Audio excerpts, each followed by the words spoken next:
We are your home theater and AV questions answered. This is AVRant. Want your home theater or AV question answered by Tom and Rob? Send it to question@avrant.com. Welcome to another edition of AVRant. I'm Tom Andrew, and I'm here with Rob H. This is AVRant. It's your home theater and AV questions answered. And very often on this podcast, we have sort of a theme that is not like intentional whatsoever, but it just happens to be something where a bunch of people ask, related or similar questions. And this week is Settings Spectacular Week because many people asked for settings in things. That is like all of our questions this week. It's pretty wild. So should I just take this week off and let you answer all the questions? You still got to read the questions to me because I'm not going to read them. Oh my God, I'm such a talking head. I used to be the knowledge source of this podcast. Remember those days? You're still the knowledge source, Tom. Let's be honest. I have gladly stepped aside and let you take the reins. For certain, for Plex, you don't use Plex. I use Plex. So if somebody's asking Plex settings, that's going to be me. That's how that's going to work. Plus, whatever. So let's just get into it because we got a long podcast. We got a lot of stuff to talk about, and we got a lot of stuff going on. So absolutely, start with our listeners of the week. To become a listener of the week, you have to support the podcast in some way. One of the ways you can do that is going to www.avrant.com and clicking on the Buy Us a Cup of Coffee link.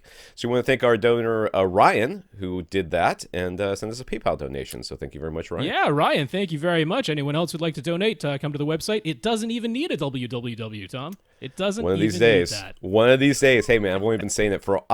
I think this, May is our 12th year. Is that right? I think that's right. Yep. 12 years. That's a dozen. It is. For all we know, it could be a baker's dozen. We might be off by a year, but... we might be off. I'm pretty sure we started in 09. I'm pretty sure. Well, you did. I wasn't around. I did, but, yes. avrant.com, that's the website. And come see us there. And if you'd like to do something a little bit less, manual, you could go to patreon.com/AVRant podcast, where you can sign up for a subscription to our podcast, which will take a monthly donation out of your account and give most of it to us. So we want to thank our 92 patrons, including James, House of Cards, listener James, as 92 patrons over there. That's right, patreon.com/AVRant podcast. If you'd like to sign up, it's a voluntary subscription. This podcast is free, but if you want to support us, you certainly can. Any dollar amount you want, from $1 up. Throw a bunch of zeros in there. We won't mind. We won't mind at all. Thanks, James, for being one of our 92. This is AVRant, the podcast that answers your home theater and AV questions. To get your questions answered, all you have to do is ask. You ask by emailing us at question@avrant.com. You can go to avrant.com, leave us a comment there, facebook.com/avrant podcast, youtube.com/avrant, where we will not let you leave comments because YouTube... And you know what? Even the comments over on our webpage, if they're just facetious and you're being a troll about it, that doesn't go on the show either. Oh, well, I don't know about that. You remember there was a guy who was going around and just constantly downvoting every single one of our podcast episodes. The algorithm over at YouTube does not care if the vote is up or down. It counts the same as positive interaction towards our podcast. That's right. We were interacted with, so it's all great. It's all good. So go over there, downvote us. We don't care. Come at me, bro. That's right. Contact Rob directly. Rob@avrant.com. His Twitter is @FirstReflect. I'm Tom @avrant.com. My Twitter is @avrant_Tom, which may or may not have anything on it anymore these days. Who knows? I may start tweeting again. The last time I went to Twitter, it was sort of like opening a door in Backdraft. That movie, it just sort of exploded in my face. I went, woo, hot in there. Slammed the door real fast and walked away. Hands up. And a lot of the baby Yoda memes seem to have died down already, so you don't even get that cuteness flooding you when you open it up. So I am up to, in fact, last week we talked about that, and I couldn't remember. I had watched the first 2 episodes. Okay. I had already forgotten the second episode, but once I watched it again this weekend, you're like, I saw that. Yeah, I saw this one, and I remember why I forgot it. It wasn't the most memorable thing on the planet. So I'm now 4 episodes in. I'm liking it more. The first episode, I was like, it was pretty good. The second episode, like I said, it was kind of forgettable. We should say this is The Mandalorian on Disney Plus that we're talking about, because of course Disney Plus is not even available in most of the world still. So anyway. Right. So if it's not, and you're pirating it, then you know what we're talking about. Right. And if you're not pirating it, because you're me basically, because when I was in Australia, I didn't pirate anything, though I really really wanted to. I think it's getting better. Okay. I'm liking it. I'm liking it. I do wish you would take that dang helmet off. It's not going to happen. Well, I know, but okay. I don't see why they can't have him take it off when he's alone, because he does take it off when he's alone. Spoilers. To eat. You can't eat. It's not a spoiler. Yep. I mean, the guy has to eat. I mean, Darth Vader even takes this stupid helmet off. He's got to go in that weird black egg thing. Yep. From Empire, but it happens. All right, let's see here. Some more listeners of the week. Those that supported the podcast in a way that was other than financial. James hopped on the SVS PB12 NSD Black Friday deal again this year, because apparently they've got like a warehouse full of them someplace, and they just like, holy crap, we found some more. It's like the lost. Yeah, I don't know how it keeps happening, but I'm happy when it does, so I'm fine to promote it. Yeah. So anyways, we mentioned it, so it came back again this year. Like I said, I have no idea how. Yeah. It's like 2 generations ago now. And he let SVS know we set them their way once more. Andrew bought Denon X3600H from Gibby's Electronics Supermarket in Canada and emailed them to let us know it was our recommendation. I'm sure that went to the black hole of customer service that is Gibby's. Gibby's is pretty good. They're not like just a gigantic big box store. They talk to you one-on-one. I don't know nothing about it. I know nothing about that. And Damien said he had a couple of hiccups when placing his Ascend acoustic speaker order, but Dina, not our Dina, but a different Dina, right, who handles their customer service, was very patient and diligent and got everything sorted out for him, which just made him feel confident about them as a company and thankful that he decided to go with them for his basement home theater speakers. He wrote back to tell them it was our recommendation and little else that convinced him to go with the Ascend. So... yay. Yeah. Thank you, guys. Thank you to Damien, Andrew, and James. We appreciate the support. Yes. Very nice. Andrew is double supporting us, triple supporting us. We mentioned this last week. All right. Hold on a second. Let me drink this coffee. It's extremely hot. That's good pod. I was scalding hot. That's the... You got to come to YouTube, though, and see what cup Tom is using this week, because it changes every week. So I've got like 3 cups, incentive. Maybe 4 that I use. That's our incentive for YouTube. But speaking of incentives, seeing our desynced lips to the audio, when you really want to be irritated. It progressively gets worse as the thing goes on. Oh man. Okay, so speaking of Patreon, we have a prize draw. One of our Patreon supporters, Andrew, wants to help us reach a goal of 100 Patreon supporters by Christmas. To help us get there, he wanted to donate a handmade collectible of a sci-fi themed model that he has built. He has a selection of models available. So once we get to 100 Patreon subscribers, he would like us to draw one name, and we let them choose which model they would like to receive from him. We've seen the list. It's quite extensive. Yep. It's not just Star Wars, though mostly what not. you're seeing here. There's also Star Trek. There's at least one from Battlestar Galactica. That's right. Yeah. Now, the images he sent us are all Star Wars related, but just in case people were looking at the Star Trek one from last week, here are some more. And he's got his hand in a couple of them to show you approximately what kind of size you're dealing with. These some are very of them nice. are smaller than other. the Interceptor TIE Fighter is like a handful, but the X-Wing is massive. Yeah. So I don't know about the other two. It's hard to tell. But very good. Very exciting. Mm-hmm. So, yeah. And we will be having our interview this week, I guess. Is that in the news down here someplace? Or well, yeah, it's a little bit late for anybody to send in questions at this point. But, yeah, we'll be having an interview tomorrow. We're recording this on Tuesday, December the 10th. Wednesday, December the 11th, we'll be talking to Phil Jones from Sound United. So look forward to that. Yeah, Phil Jones. Sound United. They own who? Denon and Marantz? Who else? Denon, Marantz, Class A, Polk, Definitive Technology, Boston Acoustics, Hios, and possibly others. Those are the ones I'm aware of. We'll find out tomorrow. That's my biggest question, and I don't think it's on our list, my biggest question is, like, how much control or how much oversight do they have of these different products? You know what I mean? Well, then you should ask them tomorrow. Well, I'm going to. Well, I'm telling them. I'm saying it right now, so it sticks in my brain. But how much, oversight do they have of each one of these? Do they go into Class A and say, yeah, it looks nice, but dude, does it have to be so expensive? Or they go into Polk and say, no, you got to hit this particular price point, so figure out how to hit this price point. Or said another way, how much autonomy does each individual brand name have? Right. Yeah, interesting. Yeah. Okay. We'll find out. I'll find out tomorrow. All right, in the news, SVS just announced their new 2000 Pro Series subwoofers this morning at 9 a.m., probably Pacific time. That's right. I don't know. Maybe, whatever. I did see it on Facebook, so it was posted. And it's on their website. We're all good to talk 2000 Pro. So there's all sorts of videos and stuff, and me and my kids watched them last night. The videos are terminally boring. No offense, Gary. Sorry. But they just go on and on and on.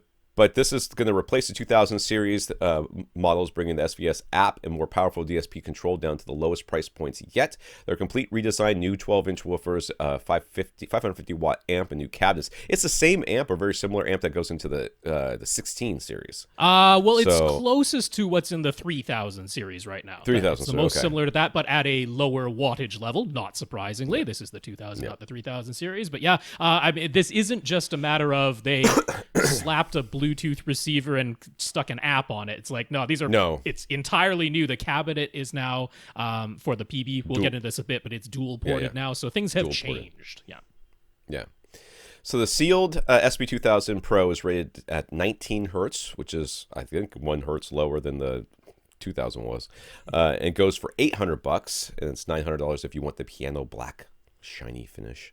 The ported PB2000 Pro, which is now dual ported, digs down to 16 and starts at $900. Does it get a piano black?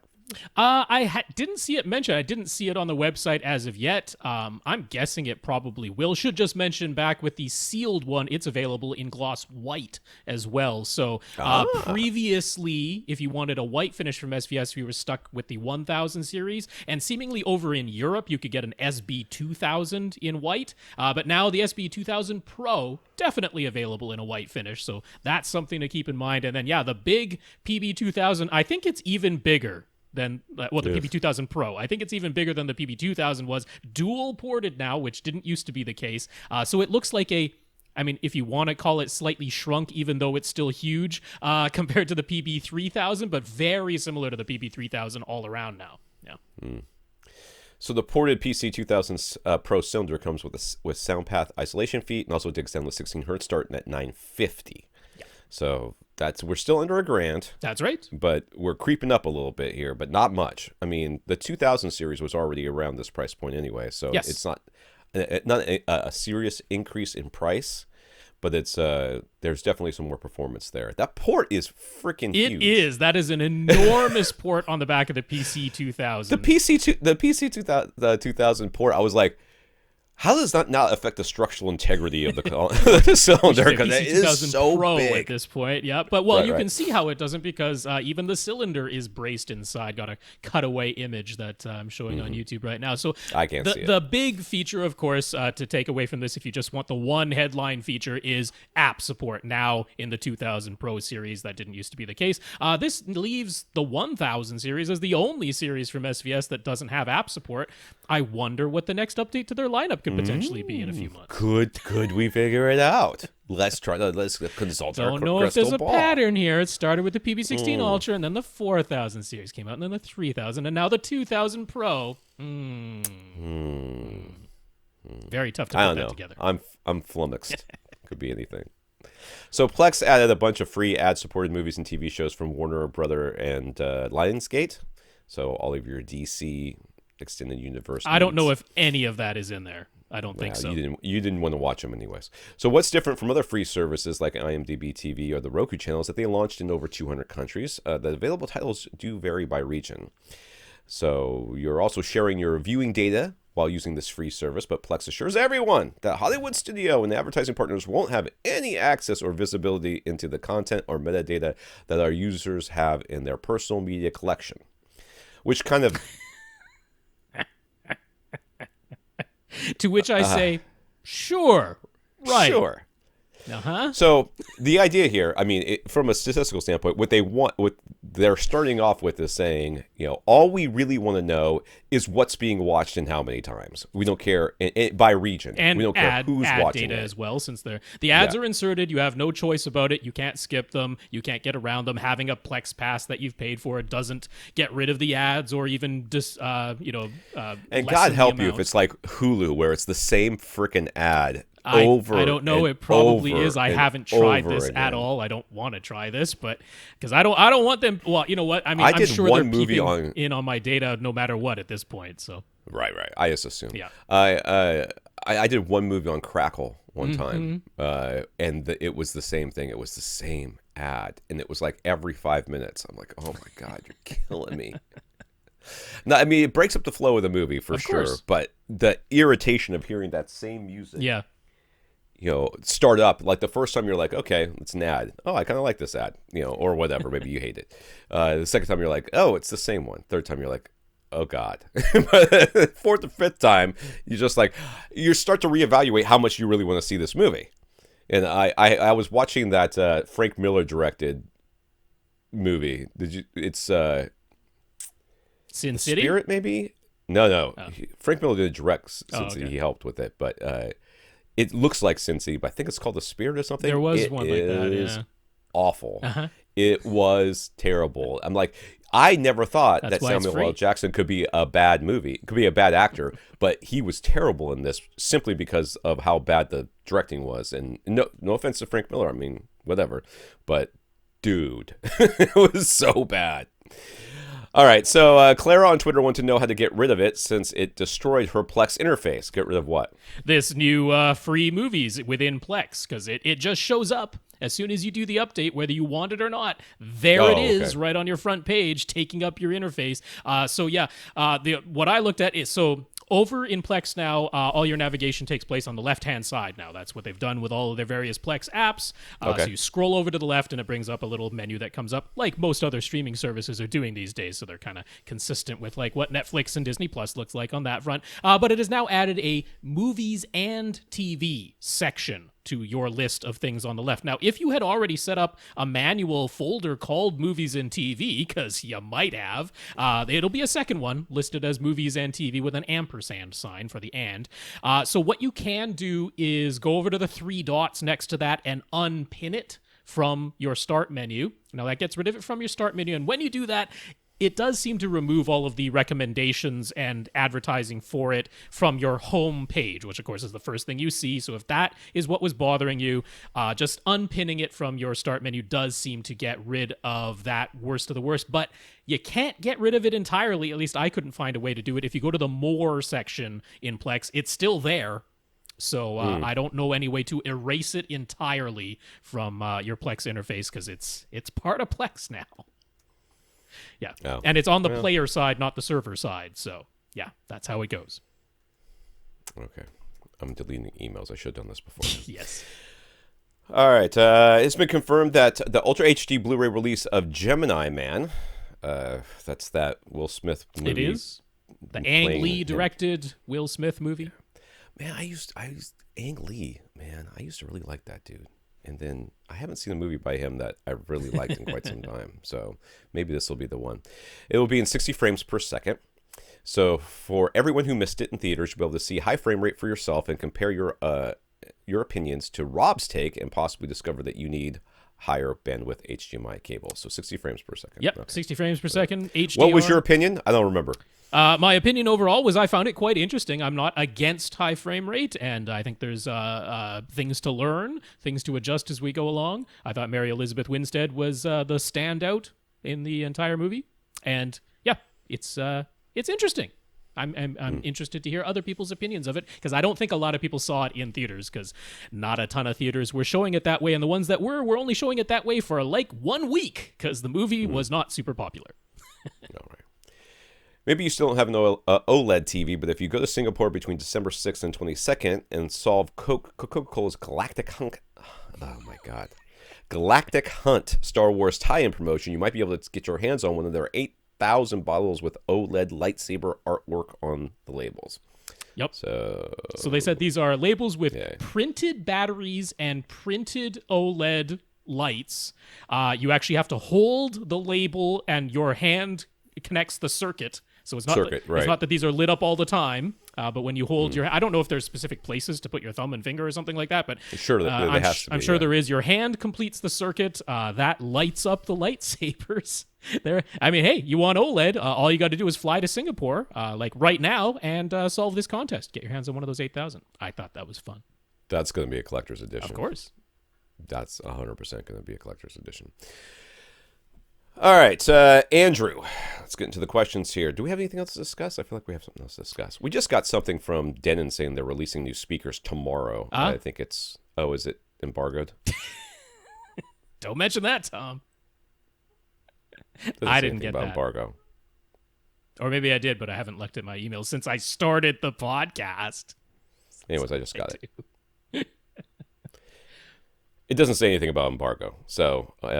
no, it doesn't. So that's fine. We'll be talking about that to Phil tomorrow. Maybe we don't have time to talk to him about that. Andrew says he's a firm believer that marketing claims made by expensive cable brands are a bunch of snake oil, but he's using a pair of Paradigm monitor to series towers in the matching center. He hooked them up using monoprice bulk speaker wire and Amazon Basics banana plugs that he connected himself. He's fairly sure the monoprice speaker wire was 16 gauge. For purely aesthetic reasons, he wanted black speaker wire instead. He bought some pre-terminated Amazon Basics black speaker wire. They're 12 feet long with gold-plated banana plugs already attached at both ends. After swapping the speaker wire, he played the pink noise test tones from his AV receiver, and going from left to center to right, he could hear a slight difference in timbre from the speaker to speaker to speaker, and that bugged him a bit. So he reran Odyssey. The distances, trim levels, and crossovers all remained identical to his previous results with the old speaker wire, but now the pink noise test sounded darn near perfect going from left, center to right. Barely any difference in timbre from at all from speaker to speaker. So now, with this new run of Odyssey, swapped back to his old speaker wire, and now there's a slight difference in timbre again. So the old speaker wire, run Odyssey, sounds good. Swapping the new speaker wire without changing Odyssey, and he hears a timbre difference across his front three. Run Odyssey with the new speaker wire, it sounds good again, but swap back to the old speaker wire without changing his Odyssey setup, and there's a timbre difference. So are his speaker wires making an audible difference? He doesn't want to believe they are because he's so against the marketing claims, but he can't help feeling like he's hearing it with his own ears. Is it because he cut and terminated his old speaker wire himself? Could those DIY connections be the cause for the difference he's hearing? Or is it straight up just a difference in sound, all because of different speaker wire? So what he didn't tell us was how long the speaker wire is. Well, though I doubt it's long enough to make a massive difference. Yeah, the ones you can buy from Amazon are 12 feet long. So it can't be longer than 12 I'm assuming it's the 12-foot long ones that they sell, because that's like the only length that they sell. So the audible difference that speaker wires can make is it can only be negative. It can only attenuate something. That's all a wire could possibly do, is attenuate part of the signal, make it weaker. That's right. It can't boost frequencies. No. It can cut things if there's some extra resistance in there someplace. Yeah, and almost everything that a speaker wire would do would result in the high frequencies being attenuated. It's theoretically possible to attenuate the bass. I mean, that's how, let's see, which one does that? An inductor would let the bass through but attenuate the high, so a capacitor would attenuate the bass a little bit while letting the high frequencies through. That's what you do. It's the batteries in the MIT ones. Crossover. But the chances of actually making the capacitance of your speaker wires so high that it is, attenuating your bass frequencies and not the high frequencies is very unlikely. So by and large, if a speaker wire does make a difference, and it can, it's not impossible for a speaker wire to make a difference. Which is usually what those high end speaker wires do, is they do something to them to solve the problem of resistance or of something, and by solving that problem they over engineer it in that one direction, and then that harms other things, which can sometimes affect they add batteries or whatever too. So that can affect the sound. And then when you're dealing with esoteric speakers, which again are usually trying to solve a problem, which might be in a lot of cases, we want to use a single driver. Yeah, there's that. So therefore, we have a driver with a huge horn inside of the inside of the cabinet, so that it does put out some bass. Pairing those two things together, suddenly, where you're having some problems with the speaker might be solved somewhat by the wire that you're using. That's about the only time I can say that speaker wire is something you should choose based on your speaker. In your case, the only thing I can really come up with is that when you self-terminated, you could have done something that would have changed the resistance. Well, I mean, if you're using solder or something like that. What is possible with those Amazon Basics banana plugs that he said he used, which look exactly like the Sewell Deadbolt banana plugs, which I like very much. But the way that you connect those is you feed the speaker wire in through the bottom of the barrel. The barrel unscrews that the actual banana plug tip comes off, and then you splay the speaker wire out over the little piece of metal inside, and then tighten the banana plug tip back down. Now, a lot of people, they don't actually splay out the speaker wire evenly. If you do this kind of rushed, where you just sort of jam it through and then put the thing back down and just tighten it down, and it does clamp and it does hold, but it means your speaker wire isn't like evenly splayed around, making good contact with the little piece of metal inside. You could end up with higher resistance just from a lack of surface area contact of copper to copper, which is what you want for that good electrical conductivity. That is theoretically possible, but I have another sort of question for Andrew here, because as far as I know, from what I read in his email, and I might be misinterpreting it or it might have been miswritten or whatever, but I think he was saying he was using the built-in test tones, like when you go to set your speaker trim levels, how it plays a test tone from inside the AV receiver. I think that's what he was using, and as far as I'm aware, Odyssey has no impact on that. That pink noise, whether Odyssey is on or off, having been run or not run, that pink noise is its own separate thing. It comes out of the AV receiver as is, not impacted by your Odyssey settings at all. As far as I'm aware, the built-in test tones, I don't believe they're affected by Odyssey. Not that I'm aware of. I don't know.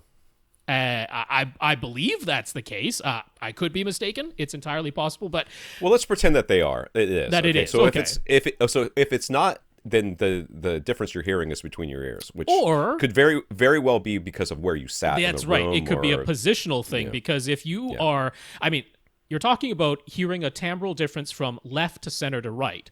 Now, that is super easy to do, especially with your center speaker that I imagine is not identical to your front speakers. It is obviously positioned differently, but I'm assuming it's below your TV or maybe above your TV, angled, maybe not angled, and probably horizontal. And so if you change your vertical position, your front to back position, and it doesn't even necessarily have to be a lot, it is quite easy to sometimes hear a timbral difference from left to center to right, which could be entirely because of how you, the listener, were positioned, and nothing to do with the speakers or Odyssey or anything at all. And particularly if you're like listening hard for it, it's quite often that's what's going on, as opposed to an actual genuine something has changed difference. So the question that you have asked is it possible that the speaker wire is what's making this difference? The answer is technically yes. Right. But we don't think it's super likely. Okay? Agreed. And we're not going to say that that you're not hearing the difference. We are saying that there could be other reasons why you're hearing that difference, and positioning in particular could be the most important one, especially if you've got your microphone set up for Odyssey right in your spot, and then you go sit next to it so that you can hear it, or you're standing in the room behind it or something. We're talking about some differences in where you're sitting and compared to where you would normally be sitting. Now, like I said, it could be, like Rob said, it could be that the termination of the wire, and one versus the other could have been, far fewer strands were being cut. So your 16 gauge wire is more like 22 gauge, or 25 gauge or something like that. Yep. Then, of course, even though you're only going 12 feet, your self-terminated wire could have been a 300-foot spool of wire for all we know on the ground. Yeah, indeed. We do not know every possible detail of this. I mean, So, it might have been skinnier too. Who knows? Maybe it was 18 gauge wire or 20 gauge wire, which at 12 feet shouldn't make any difference. But there's other variables that are possible here. So yeah, on a technical so it is level, possible that it can. Yep. it can happen. So in general, though, I think it's still pretty easy to agree that the wire really didn't make a appreciable difference. This is something that you can only hear with pink noise and was completely nullified by Odyssey afterwards. Right. Which even that is kind of suspect to me because... Well, suspect to Rob, but let's pretend that Right. Odyssey did make a difference there. In which case you're like, it's so minor that even Odyssey can take care of it. Therefore, this is not the, I'm going to go spend $2,000 per Definitely foot not. of wire. No. I am going to have to go find my AC and turn it on because All right. it is roasting in here. But I will get to this next. Oh my God. It's so long. Well, there's multiple parts, so you can read the first part, then go. All right, Nathan. Nathan says, YouTube channel Home Theater Gurus posted an instructional video about gain matching your subwoofers. Is that just volume leveling? Because that's. There's the volume dial on the back of the sub is a gain knob, but I mean, this is the term they use, so I'm going with it. All right, Nathan would like to hear our thoughts on what they had to say. They pointed out via RoomEQ Wizard measurements how the frequency response of the two subs placed in diagonally opposite corners were very, very different at the main listening position. But when the two subs were combined and playing together, the merged frequency response was much better at that seat. That's certainly what we've been saying all along, so no surprise there. Mm-hmm.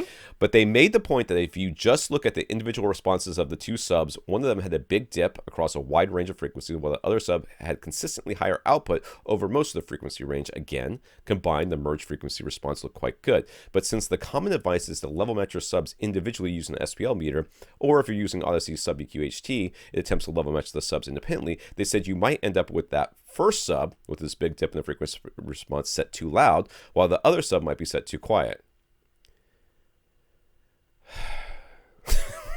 Right. Well, they're saying it's the room interaction is resulting in one sub by itself having a frequency response that is not. It's not the output of the sub by itself. It's the result of. That's where that sub is positioned. That's how much it's outputting, and this is where the measurement is being taken. Whether that's with an SPL meter or with the Odyssey mic, and so you're not getting. Essentially, they're saying you're not getting a true reading of the output at that point. You're getting a room result reading, so you might turn the gain up too much because you're setting the gain, the volume knob beforehand, and you're trying to account for the room when you don't really have to account for the room because you're using dual subs. So it's an interesting. It's an interesting thought that's completely negated by the fact that they took measurements of both the subs together and the frequency response looks good. The way this works together. But that was after their setup. They're saying if they hadn't done this gain matching, this careful gain matching, realizing that the first sub wasn't actually as quiet as the SPL meter is saying, and the second sub isn't actually as loud as the SPL meter is saying, that they had to do this careful gain matching to get that combined response. This is what they're saying. I see what they're saying. Mm-hmm. It's just not the way it works, though. No. So, do they have a point? Do we agree that Odyssey's automatic level matching or simply level matching manually using an SPL meter might deliver less than optimal results because of the individual frequency responses of each subwoofer? I mean, honestly, I mean, the math that has been done, I'm starting to sweat. The math that's been done, I am literally sweating in this room, and I want to drink coffee, but I can't because it's just going to make me hotter. The actual math that's been done, shows level matching the sub, even though the subs are at, putting out different responses. Mm-hmm. I mean, the fact that when they come together, they're additive. They work together. So I don't see that this is going to make an appreciable difference. I see that it's going to make. I mean, I would say they have a point if... Okay, you talk. I got to do this AC thing. I would say they have a point if... they used a particular example where the dip that was happening in subwoofer 1, it wasn't just at a narrow range of frequencies. It was across a lot of frequencies, and it was a large amount of decrease, and then the polar opposite for the other sub. And that, I would venture to say, is not actually typical. They found an example where this is true. I do not doubt that this is a real example. It absolutely could be the case. But I would venture to say that in most of the subs that I've measured or even just listened to a bass suite play them and listen with my own ears, you don't typically get this wide frequency range and large amount of dip in one, and similarly but opposite large amount of gain in the other. So they found the scenario where I can say, yeah, they have a bit of a point here. The thing is, if you did your totally normal procedure, even if you relied on sub EQ HT, which isn't really our advice anymore, but even if you did that, you would notice darn quick that, like, hey, that back sub is just way too loud all the time. Like, even though I went through the normal procedure that I've been told to do, followed Rob's 12-step guide or followed sub EQ HT's instructions, it's just blatantly obvious that one of these subs is way louder than the other. It's like, at that point, well, there's a clue that you need to go back and readjust things. I don't think this is something you have to do every single time, because they found the scenario where I can agree with them, but if you were in that scenario, it would be so blatantly obvious. That's my take on that. All right, so they suggested that one fix would be to look at the individual measurements of each sub and find one common frequency where neither sub has any obvious hump or dip, then use that single test tone along with an SPL meter to level match the subs. Do we think that's a good idea? I think in general, it's not going to be. I mean, that's fine. For most applications, I don't think this is going to be necessary. I think that overall the subs are going to have varying degrees of dips and humps, which will sometimes overlap and sometimes won't. And when you just take a pink noise out of there and level match them that way, it's going to be close enough. But honestly, I mean, this suggestion is fine, because we're assuming you're not using like really horrible subwoofers that have really weird frequency response of their own. Right. We'll put that possible eventuality out of consideration. If you got a pretty good sub that all on its own is playing pretty reasonably evenly, then yeah, if you were to find a common frequency where you don't have an obvious hump or obvious dip in either or, and you just use that one tone, just a sine wave tone and an SPL meter to level match, yeah, that'll work. That's a fine suggestion. I'm okay with that. It's just more work. Yeah. That a lot of times people try to, and by people I mean content creators, try to differentiate themselves from the other people out there and make themselves experts by coming up with a more convoluted way to do a thing that, while maybe technically correct, doesn't actually help that many people, and in many ways it becomes a gatekeeper to people doing the thing that is most important. But I mean, we're not talking just about level matching yourself. Equalization at this point. We're just talking about the level matching part of the process. Yeah, but you're also talking about using a Room EQ Wizard. You're talking about doing a bunch of measurements, and you have to have a microphone. You have to have a lot of times an audio interface, depending on what kind of microphone you have. So you're talking about doing a lot more stuff that, our suggestion, you can literally do with the microphone that you have with your if you your have auto setup, your auto setup, you can do it with that. Even a very basic one. Yeah. Our suggestion. And yes, sometimes, but I've been doing this 12 years. This is our 12th year. Yeah. I've never had somebody It's never come up that somebody's come back and said, I level matched the way I was supposed to, and my one sub is so loud compared to the other one that it's got to be wrong. What am I doing wrong? No one has ever said those words to us. I'm sure it can happen. It is theoretically possible, but in the vast majority of the cases, this is steps that do nothing to your final result. So sure, they have a point and they are technically correct, but I feel like it's more detrimental to getting people to get good bass than helpful. Let's go on. Then they talk about the gain matching 2 or more subs as opposed to level matching. They talk about how some people are using different model subwoofers together in one room. Not everyone has identical subs, so they suggest picking one spot in your room and one by one putting each subwoofer there, playing pink noise or a test tone, and adjusting the gain knob on the back of each sub so they all measure the same SPL. This way, even if you're using different models of subwoofers, now you're starting with them all outputting the same SPL for a given signal. What's our take on that? Well, are you going to put both the subs in that spot? I know. This ends up being a moot point because I get it. Like, yeah, you're starting with them all responding with similar SPL to the given signal, but then they're going to be in different positions in the room, and you're going to do the level matching process that they recommend, and that's not where the subwoofer volume knobs are going to end up anymore. So, that was a little bit strange. To me, if you're going to do this, you might as well just do it by ear. Just put them where they're going to be, and then play a test tone and say that one's too loud, turn it down some, and then get them close that way. I mean, if if this is what you're attempting to do, is just get them close enough so that you don't have to move the knob that much later on. I don't know. This seems like a ridiculous suggestion, but whatever. So furthermore, they say they'd prefer to just set the volume gain knob on every sub to some arbitrary position that is easy to remember, like exactly halfway. Then one by one, put each sub in the exact same spot in the room, play pink noise or test tone, measure with the SPL meter, and use a mini DSP to adjust the gain for each sub so that they all measure the same SPL. That way you never have to worry about the precise position of the volume knob on the back of each sub. They think they're thinking kids or subs being moved or cleaned or something. What do we think of that? I still don't see why you put them all in the same spot. You can do this. You don't have to do this with a mini DSP. A lot of times you can just do it with the trim levels on your AV receiver. We're suggesting these days to not use independent subwoofer output, you know, because that, as far as doing the EQ goes, it complicates things. So that's true. If you're Y splitting out of a single subwoofer output, which is what we tend to be recommending these days, you're Y splitting out of a single subwoofer output. So you just have the one trim level as the signal going out, and then they're saying you're gonna level match or gain match or whatever you're gonna end up doing at some point somewhere. But if you do it on the sub itself, the volume knob is gonna end up where it needs to end up. You could just mark it with a pencil. Now, if it ever moves, you can put it back there. That's my solution. My solution is put the volume knob towards the wall and no one ever gets to touch it. I mean, how hard is that? What if they did, Tom? What if they did? If it was marked with a pencil, you'd be fine. The end. Whatever. See, you take something... This is... So one of the things I do when I'm not doing this is I do leadership classes. I teach leadership classes for businesses and government employees and stuff.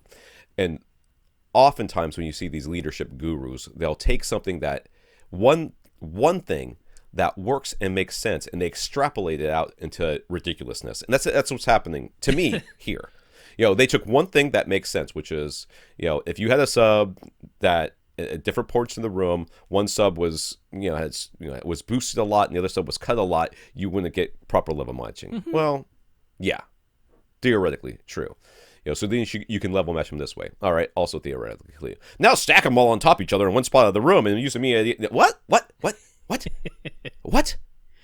Yeah, the gain matching thing to me is, maybe they were thinking about the scenario where you've got like one really underpowered sub compared to the rest, and it's going to be a problem, at which point remove it from your system as opposed to trying to do this.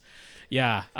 No, you're going to end up with them level matched if the room response when you were doing them one at a time is so egregiously bad that it results in completely uneven sound. You're going to notice it. Yeah. A lot of this is... This is a solution for a problem that almost nobody has. Right. Now, if it's there, just do what we say. Just do what we say, and if you end up with something else. The one good tip is if you fall into this very small pool of people where this could be the case for you, doing their suggestion of using just a single sine wave test tone as opposed to pink noise solves the issue. Done. Right. That was a good suggestion. That's good. The rest of it, just walk away. Tap's house construction is finally nearing completion after many delays and setbacks. Since he needed a sup pump and a place to hide his gear in his large open basement, his original plans for a false wall turned into a small utility space with a door for access up at the front of the theater, and all the extra construction costs meant he had to be careful with his home theater equipment budget, but he still put together an AVRant recommended selection of gear. So here it is. Instead of a JVC projector, he got the Epson Pro Cinema 6050 UB. That also included a chief mount and a spare lamp, so he's quite happy about landing that. It will be projecting its image onto a 95-inch Seymour AV Center Stage XD acoustically transparent screen. Very nice screen.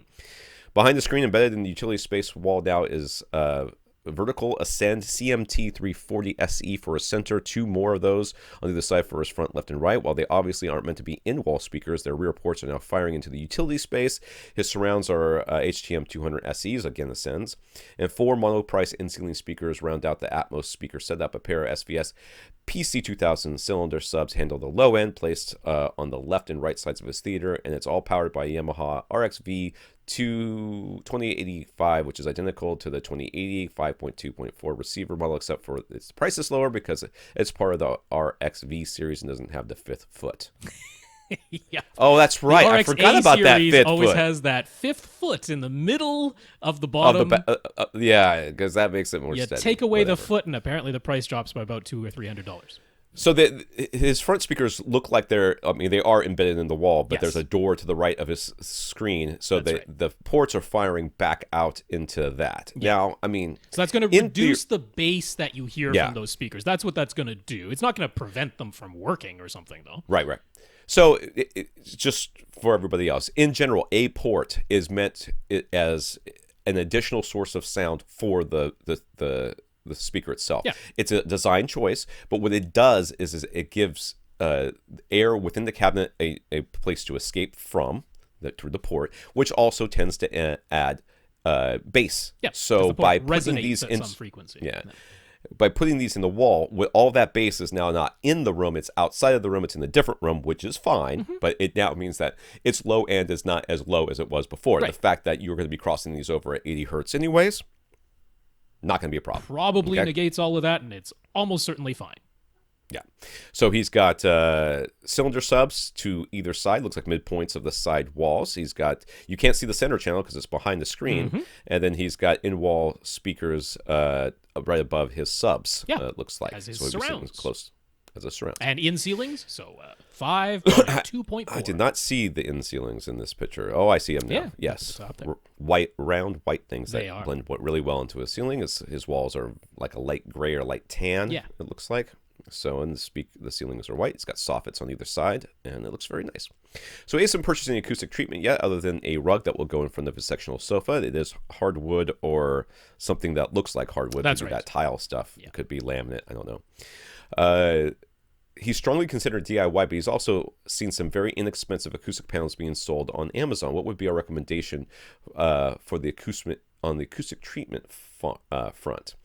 Well, I mean, if you're going to DIY, there's lots of ways to do that. We have, recommendations and suggestions and guides on AVRant that can help you out with that. Even if you want to put posters or pictures or whatever Yeah, you you want. could do it as a printed panel. You could get images printed onto acoustically transparent fabric and then wrap that printed fabric around, a very simple frame with some 2 or 3 or 4 inch thick insulation inside of that frame that you build yourself. So if you want these as images, that is certainly something you can do. But if you want it all made for you, I will point you to Acoustimac. Their prices are a little bit lower than Gix, but not only do they offer printing as an option, which does increase the price, they also have like ready-made stock art that they have ready to go. It's already like stock images or just patterns. So if you're thinking, I didn't want something really plain, I want something a little bit more visually interesting, getting something that's like a patterned fabric on an acoustically on an acoustic panel is a really nice solution. Sometimes Acoustimac also has like suede finishes, so it looks a little bit different, has that little bit different texture to it. So I like recommending that when you're thinking maybe a little bit more visually interesting. I would steer you away from the cheap stuff on Amazon because that is almost certainly their foam panels. Yeah. Those are the really cheap ones. Oh, man, there's a YouTuber I watch who just streams game. I put it on in the background because he doesn't talk about the game he's playing. He talks about other stuff. Sort of it's just a white noise when I'm cooking or something like that. And I'll throw him up there. But he's just moved to a new place and he's got acoustic foam all over his studio. And it's just...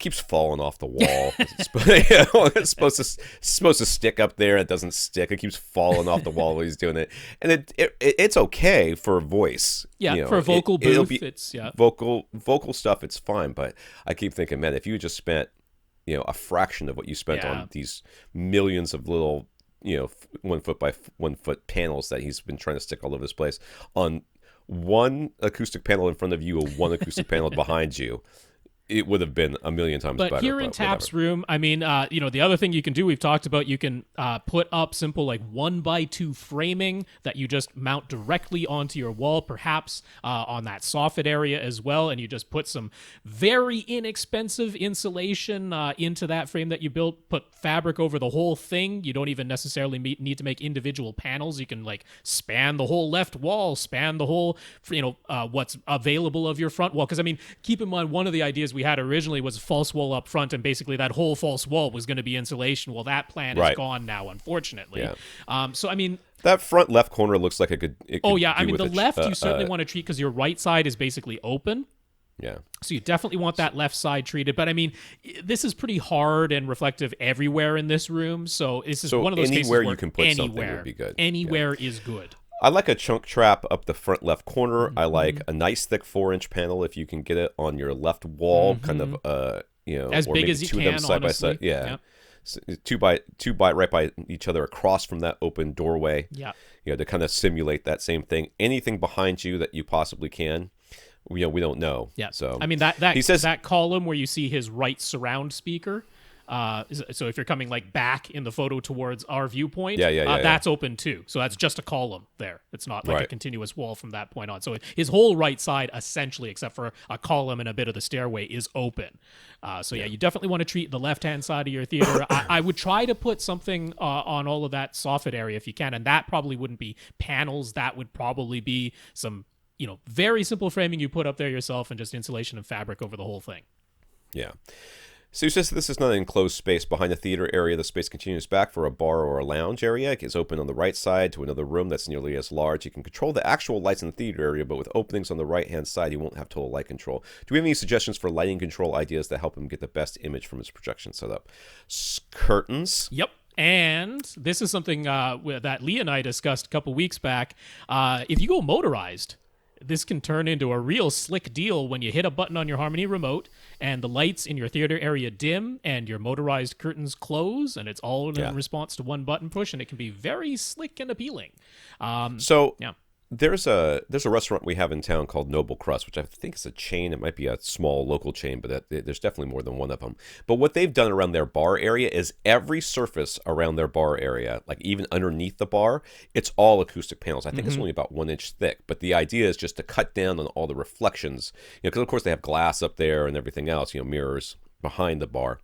But above the bar, underneath where people's feet are, all of that, acoustic panels. So, taking your bar area and having in mind that you're going to be putting acoustic panels underneath everything, around everything that you can. It ends up giving it kind of a soft look, which is not a bad look. It could all be one color, just as if you were to paint all that. And instead of having paint and painted walls, you have acoustic panels. And if you can get 2 inches, that'd be great. If it's just 1 inch, it's better than nothing. So it will help cut down on all those reflections. Yep. So as far as motorized curtains go, now I know Tap is using the Google Assistant throughout his house as his voice control. So there is a company called I don't know if it's MeTex or METex. They either capitalize everything or don't capitalize anything. So I'm not sure exactly, but it's METex with an S on the end of it. They sell inexpensive motorized remote controllable curtains with an additional module you can add onto them that makes it work with She Who Shall Not Be Named from Amazon and the Google Assistant. So I'm like, that checks all the boxes, and I know Tap is price conscious, so unlike some of the ridiculously expensive motorized curtain options that I've seen, this is a affordable one that checks all the boxes, so check that out. We'll have the link for it at avrant.com. All right. Carlos just upgraded his TCL 6 series to a 65-inch LG C9 OLED. He's got it connected to a Denon X4300 receiver, and he's having trouble with HDMI-ARC, audio return channel. His ARC was working fine with his TCL, so he's pretty sure it isn't his Denon. And he is able to get sound to come out of the LG built-in speakers when he uses its built-in apps. So he's pretty sure the signal and apps are working. He just can't get the sound from the built-in apps to his Denon via ARC. Or ARC. He looked around online and found many other confused people with similar problems, but no working solutions. Can we help? Now, I can tell you the answer to that, which is I emailed him back, and he emailed back after that and said, I got it working. So the answer to can we help was yes. Okay. So what did we help him with? I don't know which of the following things was the solution. He didn't let me know because there are a multitude of things that, unfortunately, you have to check all the boxes to make sure. So first, the super pedantic answer, because Lord knows things have gone stranger than accidentally plugging your HDMI cable into the not correct port, especially when there's a whole line of, 10 of them on the back of that AV receiver. not impossible to plug your HDMI cable into the incorrect port. Only one of the HDMI outputs on the back of the Denon is the ARC port, so you got to make sure it's the right one. Monitor one, and only one of the input ports on the LG OLED is the ARC port. That would be the mistake I would make right there. So that would be the one. That's I would probably get everything else right before I got that right. I would get all the settings and everything else. I would have figured it out. They're like, but the physical plug. HDMI 3, whoops. Yeah. I'm like, because hey, I don't look at the back of that thing until it's already mounted and everything, and then I just fish around for the closest HDMI port, and if I can't get and into since that they put one, USB ports like above and below, if you're just feeling as you put it in from the side, it's that would very be me. easy That to go would in the be wrong me. port. So please don't anyone ever feel like you have made a boneheaded mistake by plugging in the wrong port, because it is easy to do, and Tom and I have both done it. So that's the that's not even that is not even the tip of the boneheaded iceberg of things I have done that were boneheaded. Believe me, if a mistake can be made, they used to send me stuff to see if I could break it, because I would always find some way that it was like, well, it's not working. Right. That they're like, we've never had this. How many times I've had manufacturers tell me they've never had this problem before with anybody else. If I just got paid on that alone, I would be out of this business. You are the beta tester. But now you go into your LG, you go into its settings, you go into its I can't remember if it's called sound or audio, but it'll be one of those two. And you can choose the output setting, and you want to make sure that you set it to HDMI-ARC as the output. But then there is an additional setting under that says, well, what type of HDMI-ARC output? Do you want auto, which seems like it should be obvious? Do you want PCM, which you're like, no, I don't want that. I don't want everything turned into PCM. Or do you want pass-through? And they even give you a warning when you say pass-through that says, this might not work with everything. So you're like, ooh, nope, that's the one you want. You want pass-through. You don't even want auto. You want it set to pass-through. I think that was probably the setting he didn't have, because it seems like the one that was very that's the likely. One that's buried. But when you do that, it should automatically tell you that SimpLink has now been activated. SimpLink is LG's name for HDMI CEC. It has to be on. HDMI CEC won't work with the LG unless HDMI CEC is turned on. They call it SimpLink. So on the chance that it was not automatically turned on, you go into the general part of the LG settings, you look for the SimpLink section, and you make sure that SimpLink has been, in fact, turned on inside of the LG. That should be everything on the LG side. It was probably the HDMI-ARC being set to auto instead of pass-through. I bet you that's what it was. But over on the Denon, there are settings to check there, too. You go into its setup, you go to its video section, even though we're dealing with audio. No, you go to the video section, because that's where the HDMI section is. And under the HDMI section, under video, in the Denon setup, they have broken out many different parts of HDMI CEC. It isn't just one setting that you turn off or on. There are multiple different parts of it you can turn on independently. So I like to leave HDMI control turned off, because that is the part of the HDMI CEC thing within Denon that like switches inputs automatically on you or turns things on and off in response to the other device turning on and off. And I want to use a Harmony remote, and I want to turn things on and off using my Harmony, and I want to select what input I'm listening to with my Harmony and not have HDMI CEC overriding that stuff. But if HDMI control is turned off, like I would do in the Denon, then you can independently turn on just the audio return channel part of it, which of course you have to do in order for ARC to work. But if you do that, you have to manually press the TV audio button on your Denon remote, just like any other input.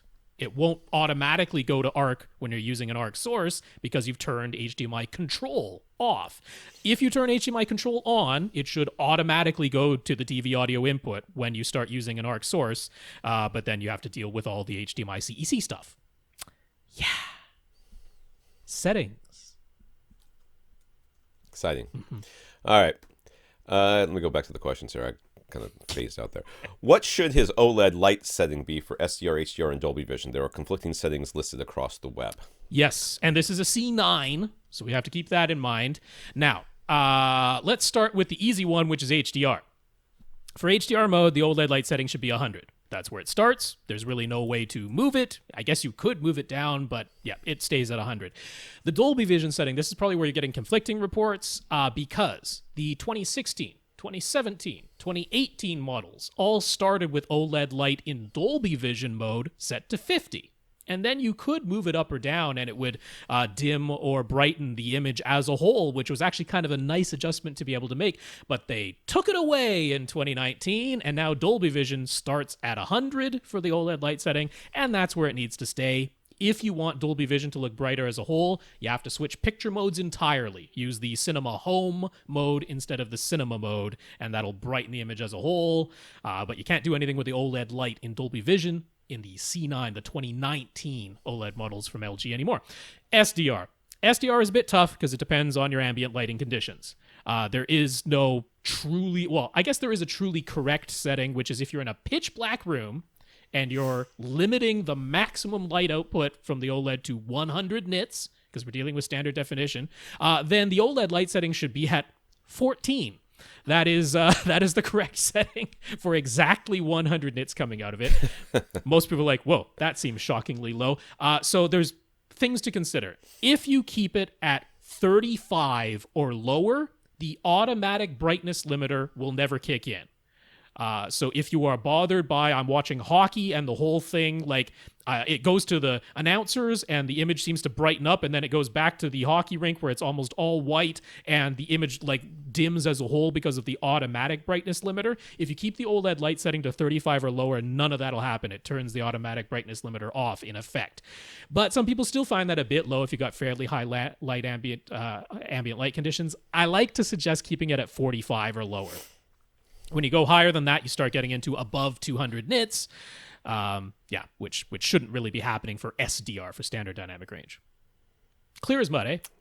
Yeah, I wasn't paying any attention. I know you weren't. I was doing other things. Rob, not you, Rob W.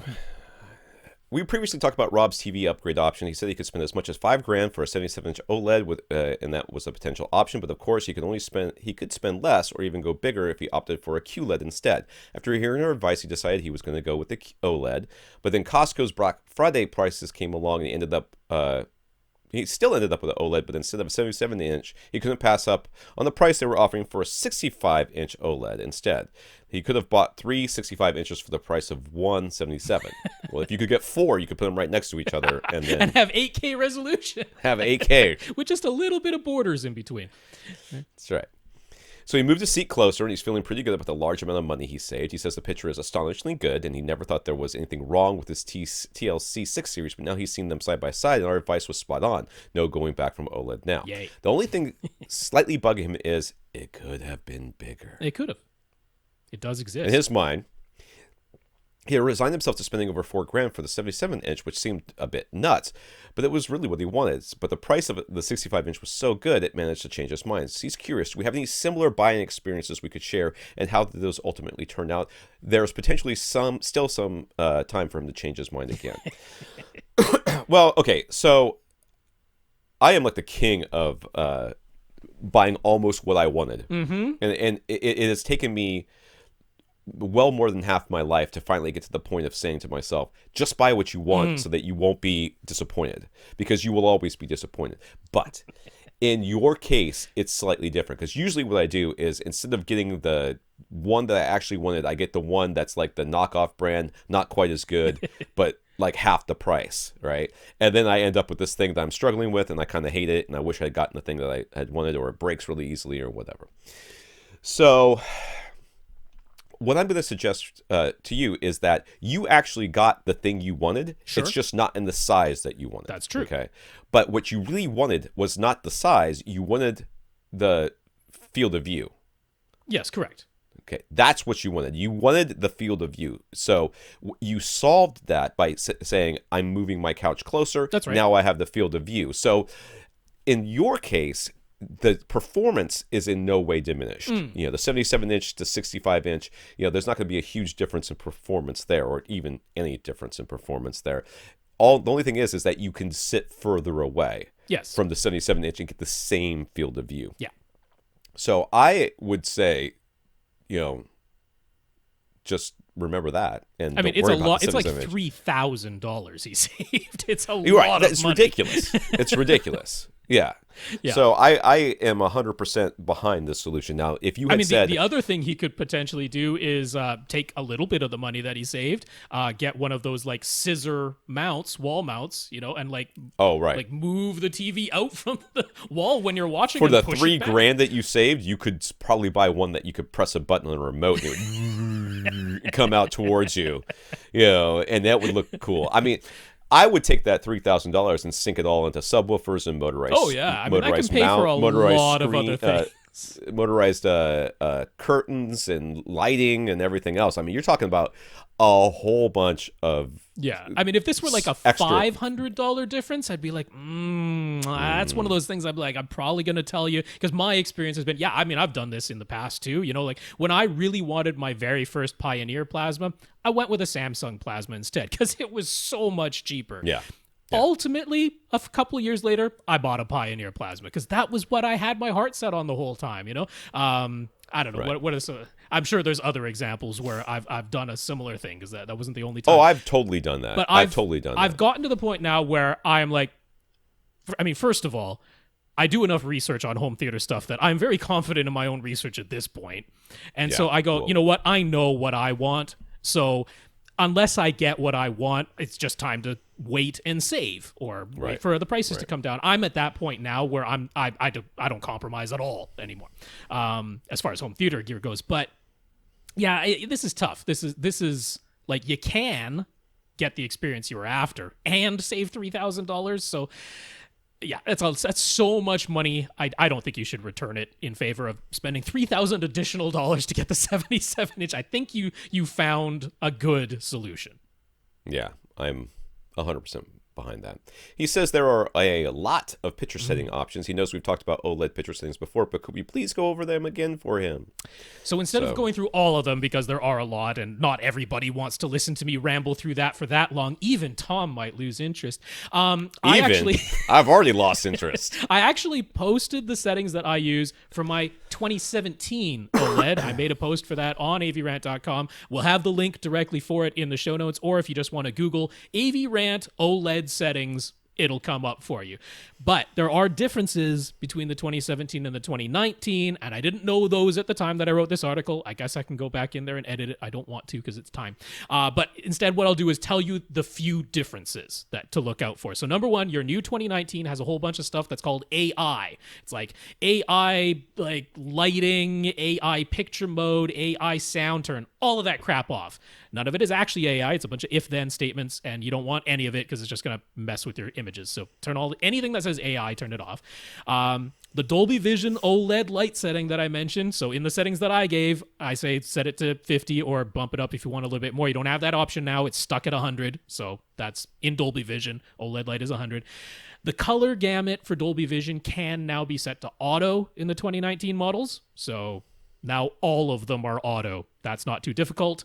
The edge enhancer should now be off because they fixed it, because before they had it backwards, where on was off and off was on.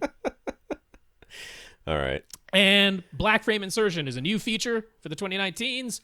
Leave it off, because otherwise it flickers. Why would you need that in an OLED? I don't know. Gamers want it. Gamers are dumb. Sorry, gamers. But other than that, you can follow the rest of my settings and it'll all work.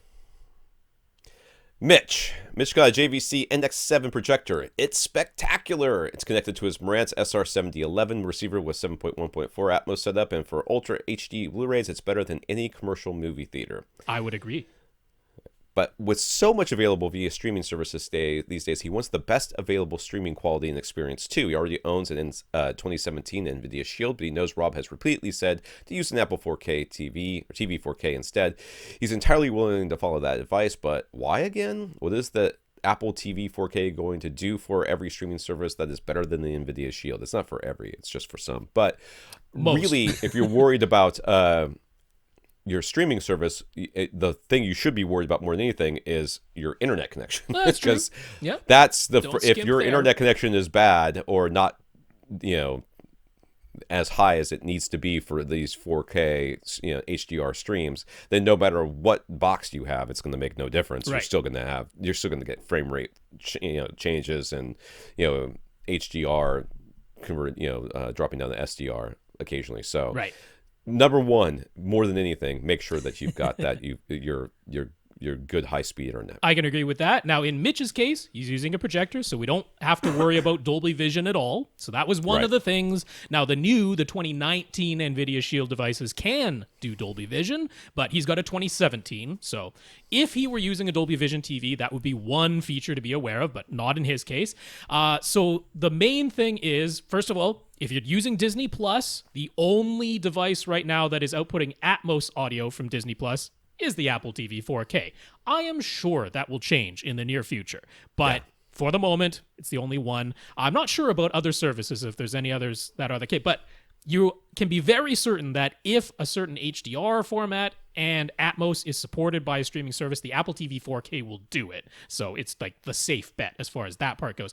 The main thing, it's like a nitpicky feature that a lot of people aren't even going to care about. But the reason I suggest using the Apple TV 4K for everything is because it automatically changes frame rates, and it does it correctly, and it does it well, and it never screws up. The NVIDIA Shield doesn't automatically change frame rates. The new 2019 versions got a button where if something is already playing, you can try pushing the button and seeing if it matches the frame rate, but it doesn't always work. It's like a roulette button. Yeah. You press a button, frame rate roulette.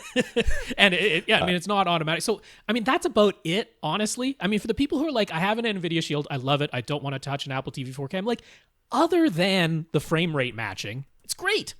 So that's pretty much it. But I'm like, since the Apple TV 4K exists, and it does it wonderfully, and it does it perfectly, and I'm a stickler for such things, why not? Why not get the auto frame rate matching? Because it does it. Hold on. I scrolled up because I like that. Anyway. So he knows we continue to say that NVIDIA Shield is the best box for Plex, so he intends to keep his Shield connected for that. With his JVC NX7 as his display, what should the settings be for his Apple TV 4K, and what should the settings be for his NVIDIA Shield that will be used almost exclusively for Plex? And what about YouTube? We said the Shield is better for YouTube, right? Well, it used to be. Yeah, well, it still and is. Now everything. It still is better than the Apple TV 4K. Okay, for YouTube, but only in one way. So the Apple TV 4K is a pretty bad YouTube box if you have a lovely 4K display, because it doesn't output 4K resolution at all from YouTube. The Apple TV 4K does not, because they won't support VP9, Google's codec. So at least the NVIDIA Shield will output 4K resolution. The NVIDIA Shield will not output HDR, so neither of them is a perfect YouTube box. And YouTube took away 5.1 audio. I haven't actually checked within the past couple of days to see if they brought it back. But when YouTube did do 5.0 audio, and assuming they will bring it back at some point again in the future, the NVIDIA Shield does 5.1 audio from YouTube. The Apple TV 4K does not. So that's the YouTube side. That one's pretty easy.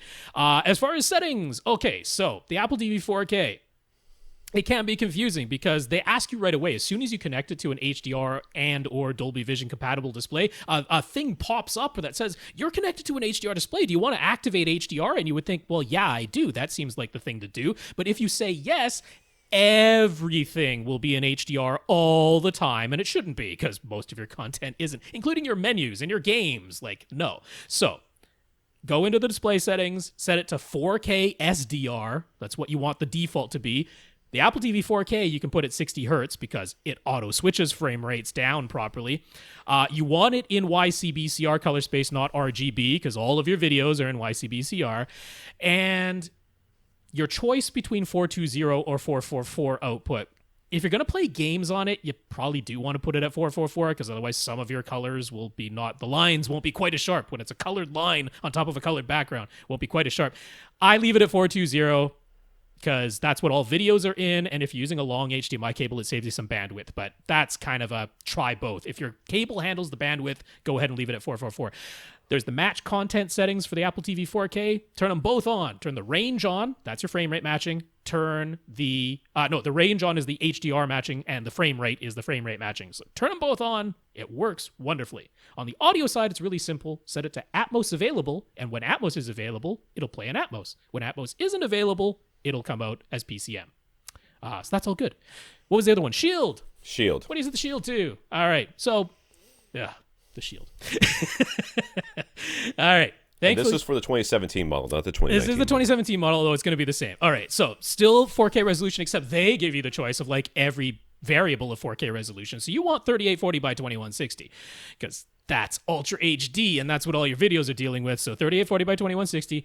I'm going to suggest now. Okay. I know I talked about putting the Shield into 23.976 hertz all the time so that that's its default. And then if you're watching something that's 60 hertz, you can try using the match frame rate and going up.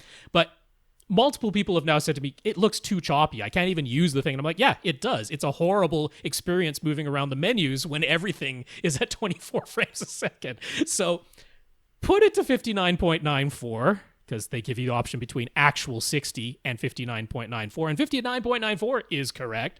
So 59.94. Always leave the NVIDIA Shield when you're using a display that is capable of HDR in Rec 2020 color mode. Always leave it there. It has a thingy that says, do you want to match the content color space? Don't turn that on. It doesn't work. NVIDIA Shield. So yeah, leave it at Rec 2020 all the time. Put it in YUV format. That's their name for YCBCR. Don't put it in RGB. Put it in 10-bit. You're using a display that can do HDR10. Put it in 10-bit. Don't put it in 12-bit. Don't put it in 8-bit. Put it in 10-bit. Yeah, okay. Audio side, is there anything? Audio, put it to auto. It does a great job on the audio side, but turn off the option that says, do you want Dolby audio processing? And nowhere does it explain what that is. You know what Dolby audio processing does? It takes everything that was Dolby Digital Plus and tries to turn it into Dolby Digital. But you know what? It doesn't work properly. NVIDIA Shield. So leave that off. And by default, that one's on. So turn off the Dolby audio processing. Plex. He's using Plex. Plex has its own settings. You go up to your username. You click on that. You can choose settings now. Go to settings. You have to scroll way down, and at nearly the bottom it says advanced settings. There you can turn on match frame rate, which only in Plex works. So that's why Plex is awesome. And then you need the audio in the advanced settings says to HDMI pass through so that you get actual lossless audio. It isn't trying to decode anything. You just get the bit stream, which is what you want. It's a lot of settings. It's a settings show, Tom. Yes, it's such a compelling content, too. I'm so glad that we're doing this. And so any reason at all for him to upgrade this 2017 NVIDIA Shield? He runs his own Plex server on the powerful rack-mounted PC, so no need for his Shield to act as a Plex server. His projector doesn't do Dolby Vision, and we've said the match frame rate beta isn't great, so just AI upscaling, right? I mean, if you're just doing streaming movies from your Plex server, then I don't see any reason why you need to upgrade, since it's basically just putting through the frame rate, putting through the audio. I don't see any reason for you to upgrade. Absolutely. No, the reason would be if you have a Dolby Vision TV and you really, really wanted it, but you don't. You have a projector, so stick with your 2017. So NVIDIA Shield has that automatic color space switching option that Rob said not to use, but does Plex need to have that turned on? Is it a software thing where the Shield doesn't auto-switch color spaces on the hardware level, but if the apps are properly written for it, it will work properly? Don't turn it on. That's the easy answer. Don't turn on automatic color space or match color content, whatever it is. Don't turn it on. It will always come out as Rec 2020. Your projector will always say it's receiving Rec 2020. But what the NVIDIA Shield does do is takes Rec 709 colors, puts them into a Rec 2020 container, and they all come out correct. So just leave it. It'll always say 2020. That's okay. Is the match frame rate beta on the new 2019 NVIDIA Shield model supposed to replace the frame rate switching built into Plex?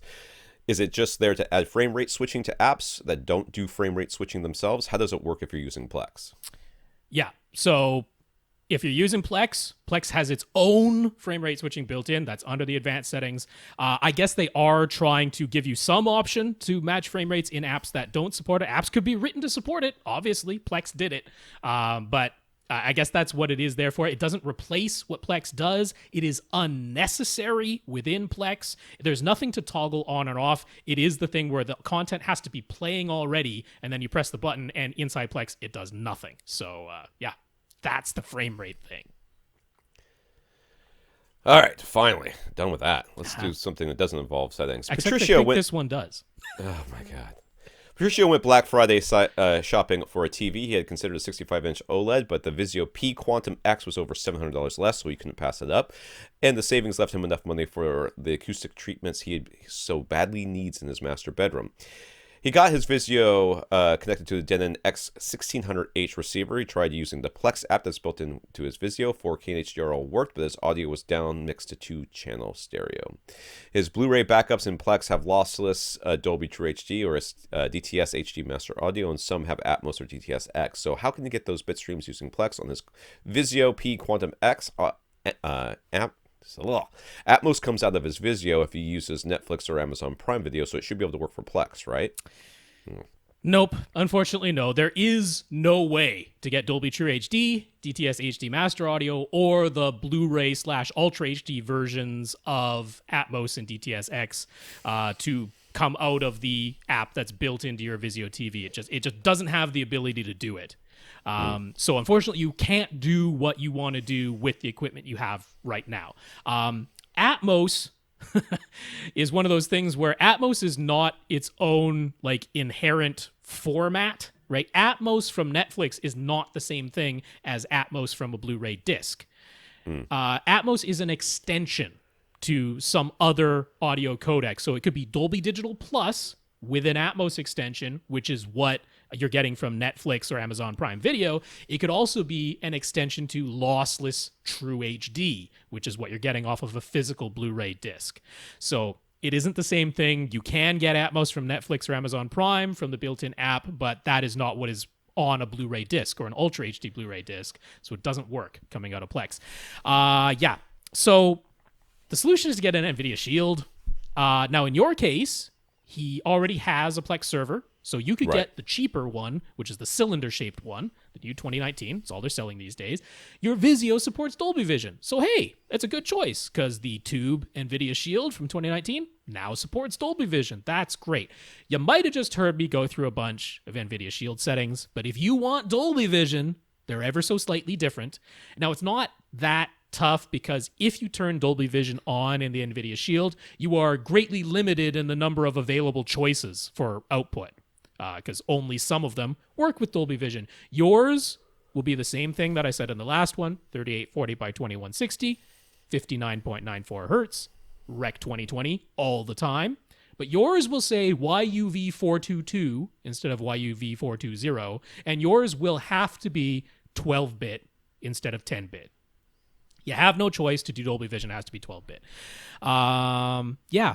The rest is going to be the same. We talked about the advanced settings in Plex, but that is the only way other than like a PC to get lossless audio coming out of Plex.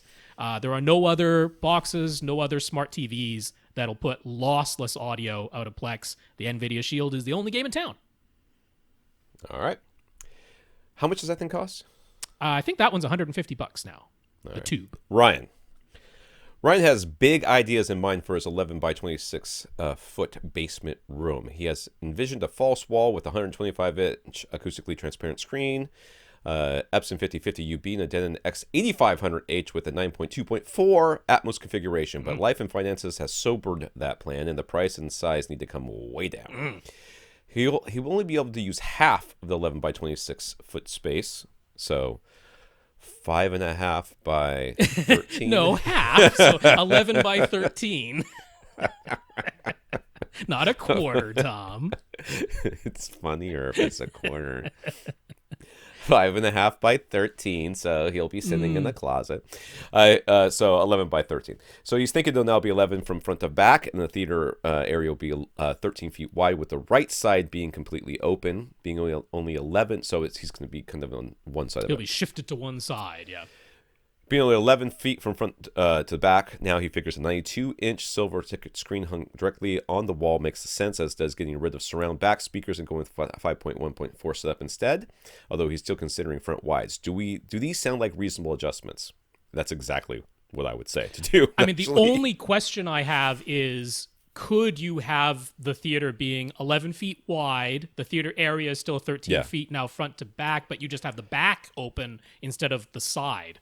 I would still, even in that case, though, go with a 5.2.4. Oh, yes, absolutely, because you're going to have so much space behind you now that your surround back speakers are an entire room away. That doesn't make sense. No, all of it makes... I'm just wondering if the whole thing could be basically rotated 90 degrees so that you're facing what would be his left wall in the way he's described.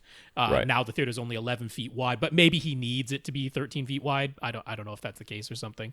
Either way, I don't think it's 6 of one, half dozen of another. Really, it's not that big. And the size of the screen really is going to depend on how far away you want to, what's your field of view and how far away you want to sit. But yes, 5.2.4. In your case, if you leave it so that you have a wall on your left and it's open on your right, you're going to put both your subwoofers on the right side of your. So that they're basically at the midpoint of those sides of the actual space of the actual space, not just the area that you're in. So you can't put it in your next to your front right speaker and then the back left corner. That doesn't work because sound doesn't stay within just where your theater area is. It's going to go everywhere. So you would put both of your subwoofers on the right side in the midpoints of the walls as best as you can, front and back. So for receiver options, he's looking at the Denon X2600H or 3600H. Will he be able to expand either of those with an external 2-channel amp? Would the 3600H let him add front wides? No. Is the upgrade to Odyssey XT32 worth it all on its own? All of this is kind of moot. Yeah. Yeah. Because the 2600 is 7 speakers and that's it. Right. I thought 3600 does 9, though, doesn't it? The 3600 now does 9 out of the box and can be expanded to 11, although he's not going to be expanding to 11, except I think he had it in mind 5.1.4 and then add front wides, but the 3600 cannot add front wides. Right. So, I mean, I think the 3600 is absolutely the right choice for you. Because you want between those two, it is the only one that does the number of speakers you want. It's the only one that does 4 overhead speakers. Yeah. So you're going to end up with XT32 as a byproduct, not because it's a particular thing you're going for in this case. Right. But yet to add front wide, the only model in Denon's lineup that does front wides is the X8500H flagship, which I know you wanted, but it's really expensive. It's really expensive, and I don't know that front wides are really worth it. I mean, I think that that's something that you would like to try and maybe use and maybe really love. But the price is way the price is ridiculous. Yes, and so let's pretend that you really wanted 7.2.4. So either one of these receivers would have been an option. Well, the 3600 would be an option. That could do. That could do 7. I'm sorry, not 7. A 5.2.2. Oh, 5. Okay, 5.2.2. Okay. Right. Yes. And then either one of these receivers would have been an option.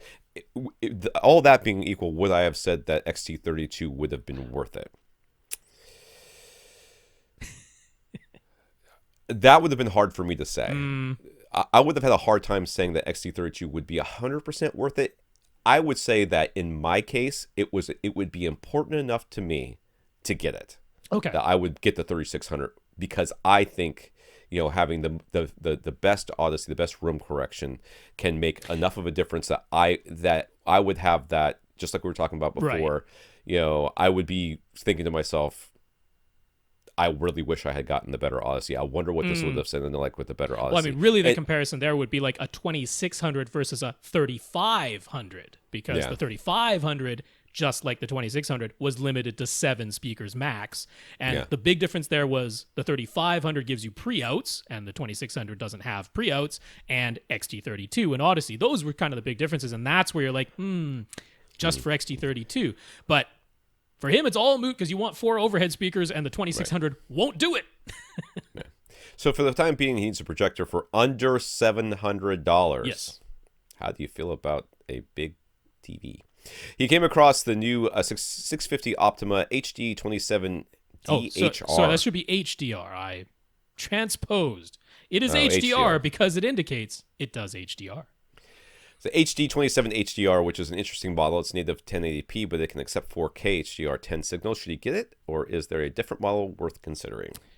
So this is really tough for me to say because it does accept HDR, which almost no other $700 projector will do. It actually does have an HDR mode, so it's not like it's completely useless in just accepting the signal. I mean, it actually does kick into a different picture mode that does get brighter. But it doesn't have accurate color for anything. Like SDR doesn't have accurate color, HDR doesn't have accurate color. Its lens, okay, so technically it has a tiny bit of zoom, and it's a 1.1 times zoom lens. It essentially has a fixed lens. It has no lens shift whatsoever. So here's the... Does having an HDR mode mean so much to you versus what I would recommend in this price class would be BenQ's HT 2050A. Now, the 2050A is a 1080p projector that does standard dynamic range. It doesn't take a 4K signal. It doesn't take HDR of any type. But for standard dynamic range, it has really accurate color, and it has an actual zoom lens with some vertical lens shift, which is really nice to have when you're setting up your projector. So I'm going to put it to you this way. Color and lens versus I kick into an HDR mode when I get an HDR signal, but my colors are never accurate for anything. It's very hard for me to get behind that Optima, to be honest know. with you. That's like we were talking about cable manufacturers earlier, where they fix a problem, but then in doing so, they ignore a bunch of other stuff. That's what's happened here. Like, we can put HDR into this. What about the rest of it? Nope. Well, it's still using the lesser color wheel that just it doesn't reach 709, let alone P3, right? So, yeah, I don't know. I'd still go for the BenQ myself. Okay. So he won't be upgrading his speakers for the sub for a while. He'd like to start planning ahead. He was originally going to get the Ascend CMT340 SEs when he was planning a false wall with acoustically transparent screen, but now that the speakers will be visible and closer, his wife doesn't like their plain looks and large size. Large size, in particular, can be an issue.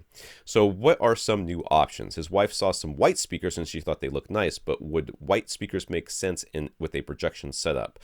Ryan is thinking maybe Kef or Aperion, but both of those offer white finishes. But what would we suggest as front LCR speakers for under $1,000 for all three? So yeah, you're gonna have to really involve your wife in this process, and I would take her shopping with you, and I would search for things online with her. Well, I mean, we should adjust the white speakers just right away because.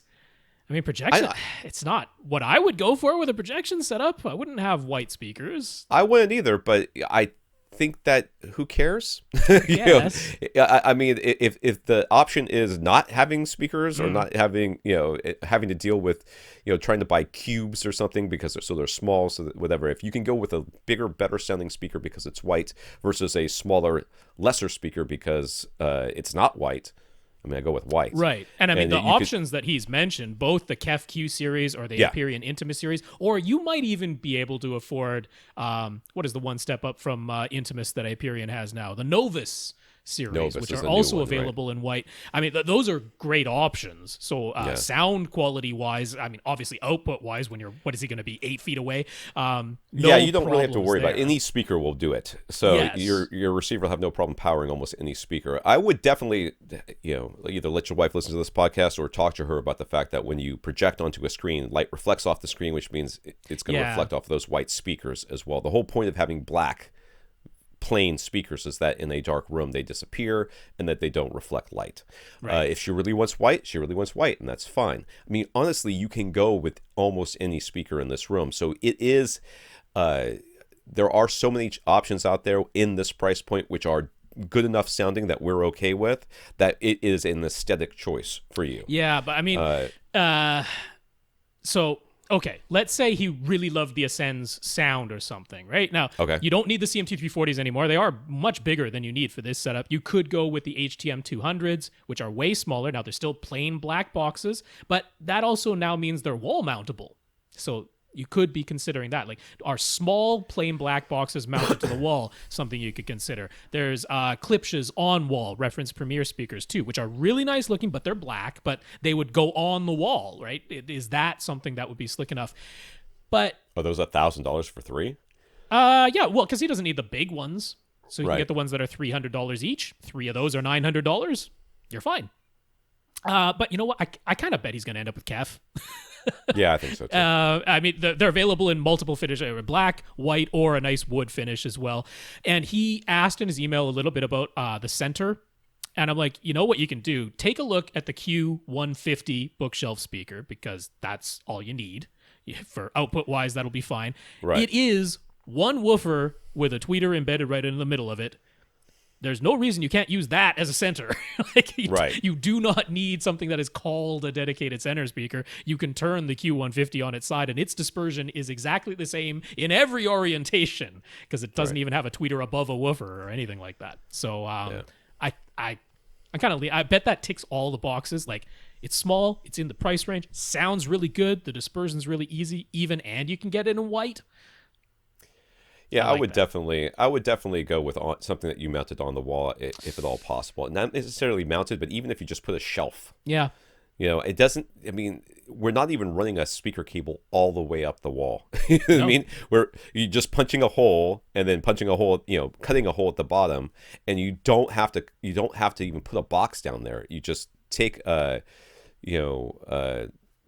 cover for a cable box, a coax thing. Don't put the coax thing in there. Just have a wire coming out, and it's at the bottom, and then you just screw the plate directly into the wall. People who install telephones used to do that all the time. Joe works for a company that is building, where did I get that word from? That is building an assisted living facility. Word got around that Joe is into home theater, so they asked him to put together a plan for a theater room for the residents. The clients seemed a bit overwhelmed by his suggestions since their last theater was a business class projector shining on the wall with 2 speakers. Mm-hmm. Nice. He got them to increase their budget, but there is definitely an eye towards keeping the prices down. For this new project, the room is 26 by 30 by 9, so quite a large space. Around 7,000 cubic feet. Seating is 18 people, and it's for seniors. They don't necessarily want extremely loud sound pressure levels. Yeah, they say that, and then they all complain they can't hear anything. But the sound needs to be as clear as possible. Joe came up with a plan for 3 rows of 6 seats each. He suggested an Epson 5040 UV projector with a 125-inch acoustically transparent screen. Stewart film screen. Yeah, we're going to be addressing that. Yep. Yeah, let's not go there. An interior designer will be involved, and they will select the seating and finishing of the room. He encouraged going with dark gray and blackout coverings for the windows. He also forwarded them GIC and Acoustimac to see their selection of acoustic panels. His company will install appropriate HVAC for the space and the number of people. He figured 3 rows of seating would be approximately 10, 15, and 20 feet. For the 125 inches is not nearly big enough for this, but go on. For the visual and room side of things, what do we think of his ideas so far? Yeah, so as much acoustic treatments as you can possibly get. I don't know that you necessarily need. I mean, if you're constructing this, I would just do what movie theaters do and just fabric cover the walls and insulation behind everything. No, I mean, everything should be. Fortunately, a lot of that is going to be what the interior designer is willing to do. But if you can discuss, but that's what I would suggest. Yeah, if you can discuss it with them and say, look, we're building all this anyway. What we can do is put in some simple frames, put in some insulation in those frames, and then you cover it in whatever fabric you want, whatever the look is. Then that might be an easy solution and very cost effective solution too, because that's something your company can help on the construction part of it. I don't know why he's going acoustically transparent either at all, to be honest with you. Yeah, well, I mean, the only thing would be if the screen is so large that the center speaker is going to be way down low. But you know what? This is so. He did mention, because it was a long back and forth email that he just forwarded the whole thing. They're not planning to have seating risers. So I'm like, well, that means you're going to want to mount the screen pretty high. And so that the people in the back row can at least still, maybe the very bottom of the screen is obstructed, but you're probably going to have it a little bit higher than normal, which means you almost certainly have room for a center speaker below the screen at a reasonable height. Even if you don't, I mean, you could put the center channel above the screen. Depending on where it is. Or you could do that I think, kind of thing I don't really agree with because our ears don't stereo image up down that well, but you could do one above and one below. I wouldn't do one. I would do one above and one below, but not think about stereo imaging. Just think about output and sheer directionality. Output. Yeah. But you could put a center speaker above and below the screen. This is definitely like a horn loaded room. Oh yeah. We're going to get to the sound in a bit, but as far as the so we've addressed the room because we think your company should help on the building of some simple frame to hold insulation. The interior designer covers it in whatever fabric they want. The visual side of things. Now, I'm almost thinking this might be a good setup for an ultra short throw, because I do you want this room truly blacked out for 18 seniors? Yeah. Right? I'm thinking some ambient light, even just from the perspective of safety, is not a bad idea, which means I'm I'm considering ultra short throw here. I mean, we've got some really lovely options now, like that Optima Cinema XP1, which is, it's about $3,000. It's ever so slightly more expensive than the 5040 UB you were considering, but it's something I would consider. Because ultra short throw means that you can have a little bit of ambient light. You do have to get the correct screen to go with it, though. I would probably point you to Elite screens when price is a consideration. I like Illume Visions better, like from a pure performance perspective for someone like me. But for reasonability, Elite screens, they call it their ceiling light rejection screens. They're appropriate for ultra short throw. You can get a nice large size for about $1,300, but you were considering a Stewart film screen. This is less expensive than a Stewart film screen. Yeah. Now, if you're like, nope, not going to do ultra short throw, okay, I would maybe consider an ambient light rejecting screen. Again, Illume Vision is the performance one that I like best, but the cost is higher. So again, Elite Screens has ambient light rejecting options. I would go for like their Cinema 3D, which is not overly done. It won't hotspot too crazily, but it does reject some ambient light. I would maybe consider that. If you're like, nope, we're just going to go with a plain white screen, don't go Stewart film screen, go Silver Ticket. Even if you want acoustically transparent, if you're like, that's the only way we're going to do this, Silver Ticket has woven acoustic screens that are like super inexpensive. Right. So multiple things there to consider about the screen. There may be a reason why he's going with Stewart that we don't like they just recognize. Already work with them and get a deal from them. Could be. And if that's the case, that's fine. But if I don't you think can't it needs get to be it for the transparent. Yeah, I don't think it needs to be acoustically transparent. And if you can't get a deal with Stewart, then you need to be looking at these other options, which are all much cheaper. I would consider ambient light rejecting in here. I think you want to have some ambient light at all times, just for safety. Yeah. So on the audio side, he's proposed a 7.2.4 configuration using a Denon X4500H dual PC 2000 Pro subs, since they're out now, in diagonally opposite corners, and in-wall HSU speakers. His company will construct decoupled party walls for sound isolation, and all the speakers would have backup boxes. Do we have any thoughts on the plan for that audio? Yeah, I think you need 3 speakers on each side wall. If you have 3 rows of seats, I would put 3 speakers on that side walls, and when you wire them, you're going to wire some in series and some in parallel so that you keep the impedance around 8 ohms. So you'll have to take a look at how, because basically one halves it, one doubles it, so you kind of go back. Or you could even do 4 on each side and then just do series parallel wiring. But you know what? Don't do Atmos in here. Don't do it. I know you got the space. I know this is what you would do for your own theater, and it's what I would do for my own theater, but don't do it. Your senior residents don't need more sound coming at them from more directions, muddying up the dialogue. Right. I might even just go 5.2. I would go 5.2. Now, the surround channels will have multiple speakers playing each channel because you got the 3 rows of seats, and like I say, do 3 or 4 side speakers, but I would limit the channel count to 5.2, which means you can save money on the receiver because now you need a get an X3500H from Accessories for Less for $450. All right, that's the splurge one. But honestly, that's what I would go with this. Now, if you are driving 3 or 4 speakers on each side, one channel, but 3 or 4 speakers on each side, you might want to use an external amplifier for that rather than just the built-in amplifier in the receiver. But the X3500H has a full set of pre-outs, so that's easy to do. I like your choice of speakers. I think the horn-loaded HSU speakers are a great choice. Those are fine. Yeah. The choice of cylinder subs, I mean, yeah, I like those.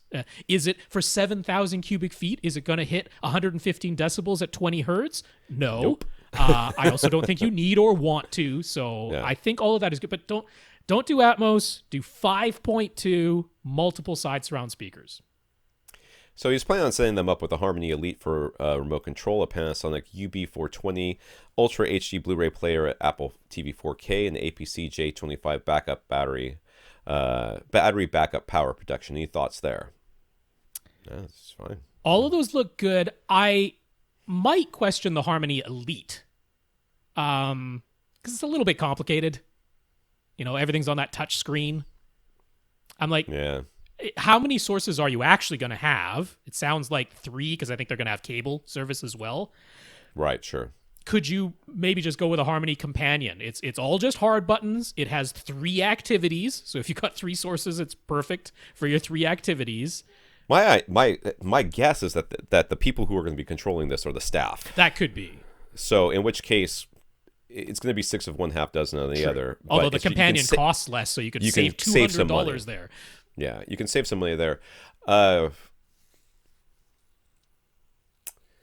Yeah, I had something else to add to this, and I don't remember. I mean, I like the rest of it. I think the choice of everything else makes perfect sense. I don't know if they're going to be watching Ultra HD Blu-rays, but you know what? It's a $250 player at this point that plays everything, so why not? And it'll look excellent with that projector that you chose, or an ultra short throw if you change your mind.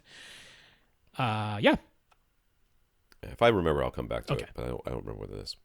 Ashley on Facebook. Ashley just bought an Xbox One S. He's still using a 1080p display for the time being. So what are the optimal outputs? Oh my God, more settings.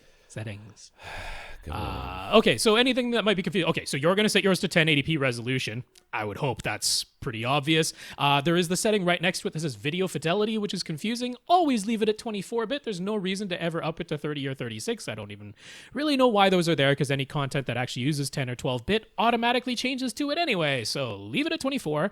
Under the the color space, leave it standard. Don't change it to RGB. You're still connected to a TV.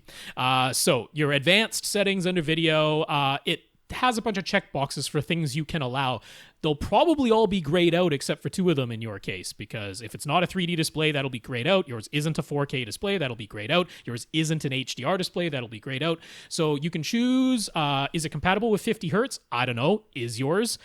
Is it compatible with 24 hertz? Yeah, probably. So put a check mark there. And then the YCC422. Do you allow YCC422? Yes, do so. Otherwise, none of your discs will look correct. So put a check mark there. Sound, I don't know what he's using for sound, but if you're using an AV receiver, set it to bitstream, turn optical off if you're connected with an HDMI, and set it to Atmos for home theater, because that's actually working pretty much correctly now. Finally. Took until the very end of the console's life.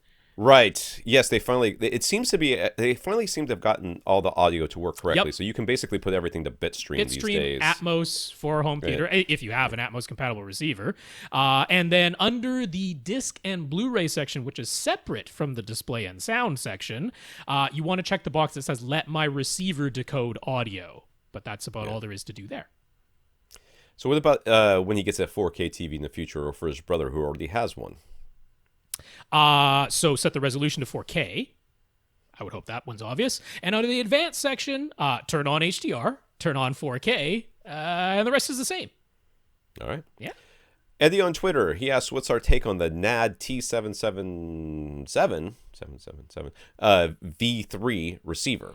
I don't know. I didn't know NAD still made new things. Oh, yeah. I thought they just kept putting out the old things over and over again. You know what? I really don't mind this receiver. It does 7.2.4. It has Dirac built in, and I'm betting that's what drew him to it, is that it has Dirac.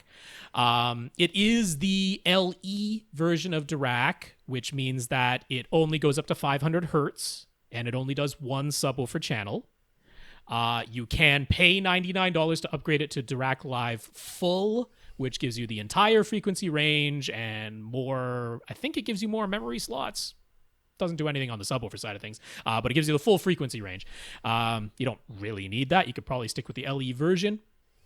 But I see almost no reason to ever get the 777 because they have the 758, which does everything the 777 does, except that it doesn't have as many HDMI inputs. And what was the other one? Oh, it has a little bit less power on its built-in amplifiers. But it's like $1,500 less. NAD. The 758. So I'm like, well, with that I'm waiting price, for them to come to accessories for less. When they come to accessories for less, I'll start recommending NAD again. But with that price difference, I'm like, well, I can add an HDMI switch if I need more HDMI inputs. I can afford one of those with my $1,500 that I saved. And both and of 2 these, subs.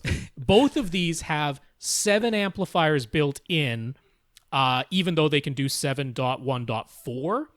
And both of them are the case where you can't choose how to assign those amplifiers other than turning the surround backs into a zone 2 if you want to. So to power your 4 overhead speakers, you have to have 4 external amplifiers for your overhead speakers. So I'm like, well, with the $1,500 you saved, why don't you head on over to Outlaw Audio, get one of their lovely 7-channel amplifiers. You power your front 3 and you power your 4 overheads with your Outlaw. You power your surrounds and surround backs with the T758. It can handle those. And you buy yourself an HDMI switch if you need more inputs, and you're still several $100s ahead.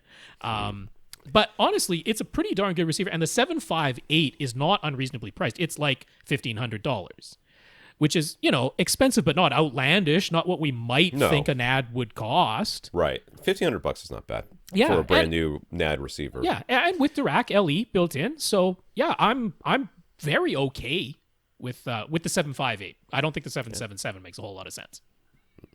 They've got the modular design, so once you buy it, you never have to buy another receiver again because they'll put out modules. That's why they never ever put out new receivers, because they've been doing this modular design for such a long time. That's why it's V3.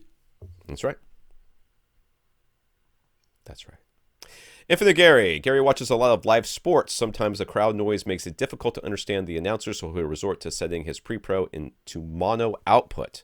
Other times he dislikes the announcers, so he'll disconnect the center speaker so that he doesn't hear them at all. Yep. Man's got some time on his hands. So first, on the technical front, is there a reason the balance of announcers versus crowd noise is so inconsistent, or is it just down to sloppy mixing by the broadcast trucks?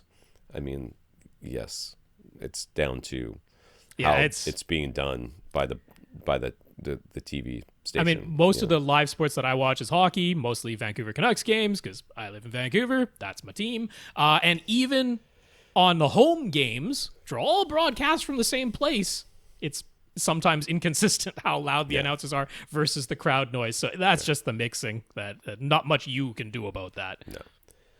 Since next-gen TV is touting new object-based audio formats, one of the features they've been highlighting is the ability to adjust the announcers independent of all of the sounds. You could even switch between various languages, including, supposedly, being able to stream alternate dialogue from an internet source that isn't even part of the original broadcast options. Do we really think all of that will come to pass? Will this be an ideal solution for him? The second part to your question is yes, it would be an ideal solution for you because you care enough about this to unplug your center channel speaker. Mm-hmm. Do I think it'll come to pass? Maybe.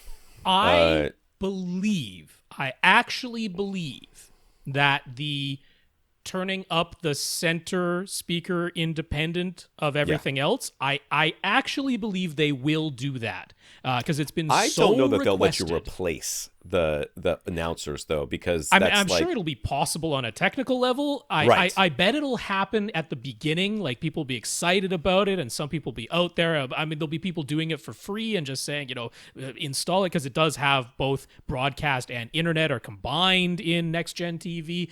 But I bet as time goes on, the number of things that actually do it will be very few. Yeah. I can see it maybe done for languages. But that's about it. I have a very, they're going to want to have more control over, their broadcast. They're not going to want you to have their video with somebody else's audio, because you record that and then, upload to YouTube, and suddenly they've got what looks to be their broadcast with somebody saying, reading Mein Kampf or something like that over the top of it. They're not going to want that. So I have very little faith that they'll let you choose which audio, but they will probably have the ability to switch to different languages. Mm-hmm. So just for kicks, Gary was doing some direct A/B speaker comparisons in his 2-channel setup. So he had a pair of speakers side by side. At one point, he ended up playing some music with all 4 speakers active at the same time. It was actually very pleasing, with the soundstage sounding bigger and full. Is this something worth considering and trying? Literally using multiple speakers to play a single channel. You can do whatever you want, Gary. The reason why we don't suggest this is because of all the things that we talk about when we talk about, how center channels with MTM designs, how the comb filtering can mess things up and everything now else. You got two tweeters that are beside each other, two different speakers, so two different tweeters that are side by side and definitely far enough apart that at those frequencies you're getting weird sound wave interactions. So if you move your head, you might hear a weird warble or comb filtering type of sounds and that. You know what? If you were like, oh, this sounds bigger and fuller, I'm like, you know what also makes it sound bigger and fuller? Turning up the volume, which is probably what happened just by having two speakers just by playing having at the two same speakers time. play the same thing. Yeah, even if you level matched them, which I don't know how you would have level matched two different speakers on the same receiver. So it's interesting. So one of them was probably playing louder than the other, anyways, and all of that. But I mean, the reason why we don't do this is because in order to get very consistent and good results, you would need to do a lot of measuring and a lot of math and a lot of trial and error, and it's just not worth it when you could just turn it up and use your single set of speakers. A lot of things get solved. There is a very, at least famous in my mind, thread on Audioholics very, very, very long time ago, before I ever started working for them, with a dude who came on and said, I've got all these speakers and I want to play them all together. I want to put them all together at the front of my room so that they'll be louder. Can I do that? And everybody basically said, no, you can't. And then he got super angry and then started posting pictures of movie theaters with multiple speakers up front and blah, blah, blah. And everybody's like, yeah, but you're not in the movie theater and you're not doing this up. And then it really devolved into something epic and how angry this dude got. So the answer to your question, Gary, is this something worth considering and trying? You could try it all you want. No one's going to stop you. Is it worth us recommending that people do it? Answer is unequivocally no. Not something I'm going to be telling people to do. If they want to do it and they like it, more power to them. Yeah. They want to stack subwoofers? Fine. They want to stack anything else? No. Josh asks, oh my God, what time is it? Well, we're almost on to 2 hours because we started late. This will probably be the last one. All right. Josh says, what's the deal with OLED black crush? Is it a fact? Is it a myth? Josh has been seeing a lot of hubbub about OLED black crush on forums lately, seemingly spurred on by several YouTube videos that have been posting about it. So what's the real deal? I was so funny. He sent me a link, and I'm like, I know who this is. Before I opened the link, before I saw anything, didn't see a preview or anything, I'm like, I know who this is going to be. And I don't even want to say his name, because if you don't know about him, don't watch him. And if you do know about him, I'm sorry. I find it very difficult to even listen to anything. I tried to, because I wanted to see, well, what is he actually saying about OLED black? This video was ridiculous. I'm like, if this is what you've been listening to, like, just put that completely out of your mind. He was going on and about he would just flick between the different preset picture modes, like, vivid and standard and home and cinema and everything. And he's like, oh, look how when I go from cinema to game, it like crashes the blacks. I'm like, well, yeah, because one of them is accurate and one of them isn't. That's your complaint? I can crush blacks on any display. Oh, just you give sure it to me. Can. Just give me that remote, and I'll show you how I can crush the blacks, and I can crush the whites, and I can create all sorts of artifacts in there too. I can make the colors look real weird too. I can make it look black and white. Did you know any TV can be a black and white TV? All you gotta do is try hard enough. But no, okay. So the actual, because there are people going around saying, okay, OLEDs inherently crush some black detail, and this is a reason you shouldn't get OLEDs. And there's still a weird contingent of people who are like against OLED. It's like the hill they want to die on. But objectively, every single OLED TV, because every single OLED TV uses an LG display manufactured panel. Still at this time, nobody else is actually manufacturing OLED panels besides LG display. And they do all inherently have a little bit of black crush. I think the first 2 steps out of the 1,024 steps, or actually it's fewer than that because we've got the video below black and the video above white, but the first 2 steps above video black are crushed. There's nothing you can do about it. They're gone, man. That detail lost. Now, it's a travesty. I'll have to switch to LEDs that don't do it, right?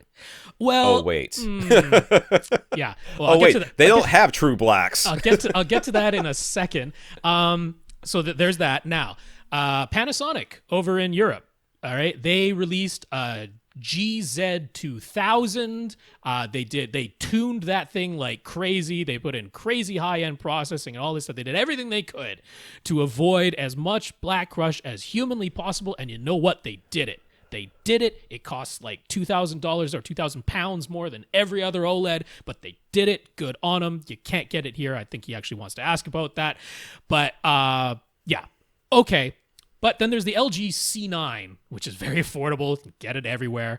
And they put in a feature where you can manually change the electro-optical transfer function of the TV. You pretty much want to measure it to do this. You want a professional calibrator to do this, but you can manually do almost every step along the entire curve. And if you do that, you can get back ever so slightly, not quite as much as the Panasonic, but man, is it close. In fact, it was close enough that it won Vincent T.O.'s HDTV test shootout. He didn't think the LG would, but it did because he could calibrate the thing to be like perfect.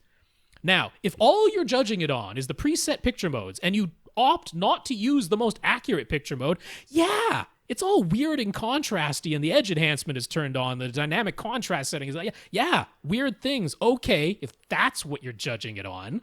But no, the LG C9 is remarkably accurate and can be crazy accurate if a professional calibrator gets their hands on it. And then you go, okay, well, what's the alternative then, right? Like a flagship LCD? Okay, all the Samsungs, they crush blacks way more than any OLED does because the way they've tuned their local dimming algorithm, they're trying to not have any blooming. And to do that, you either have to...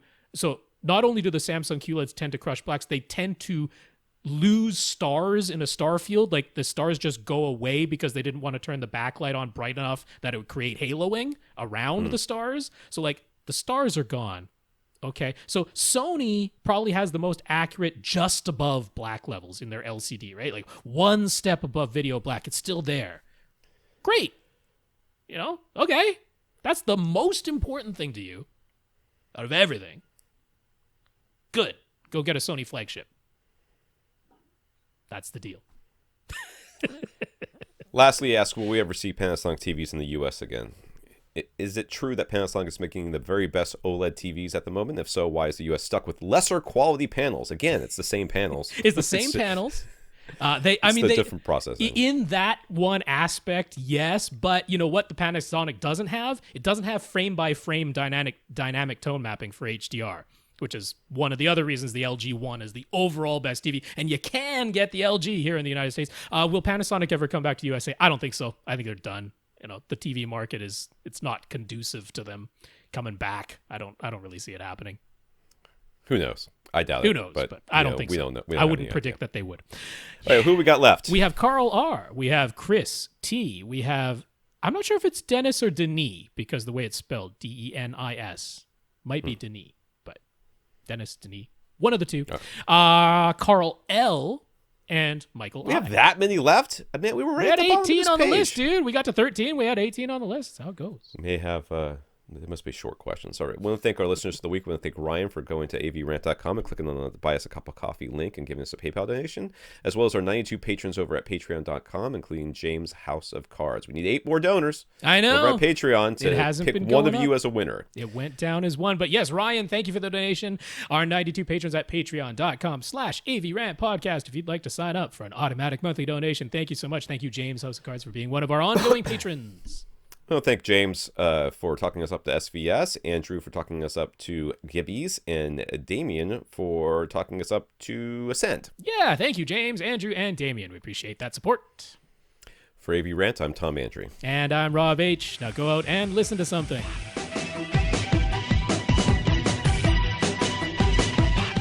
Want your question answered? Send it to question@avrant.com.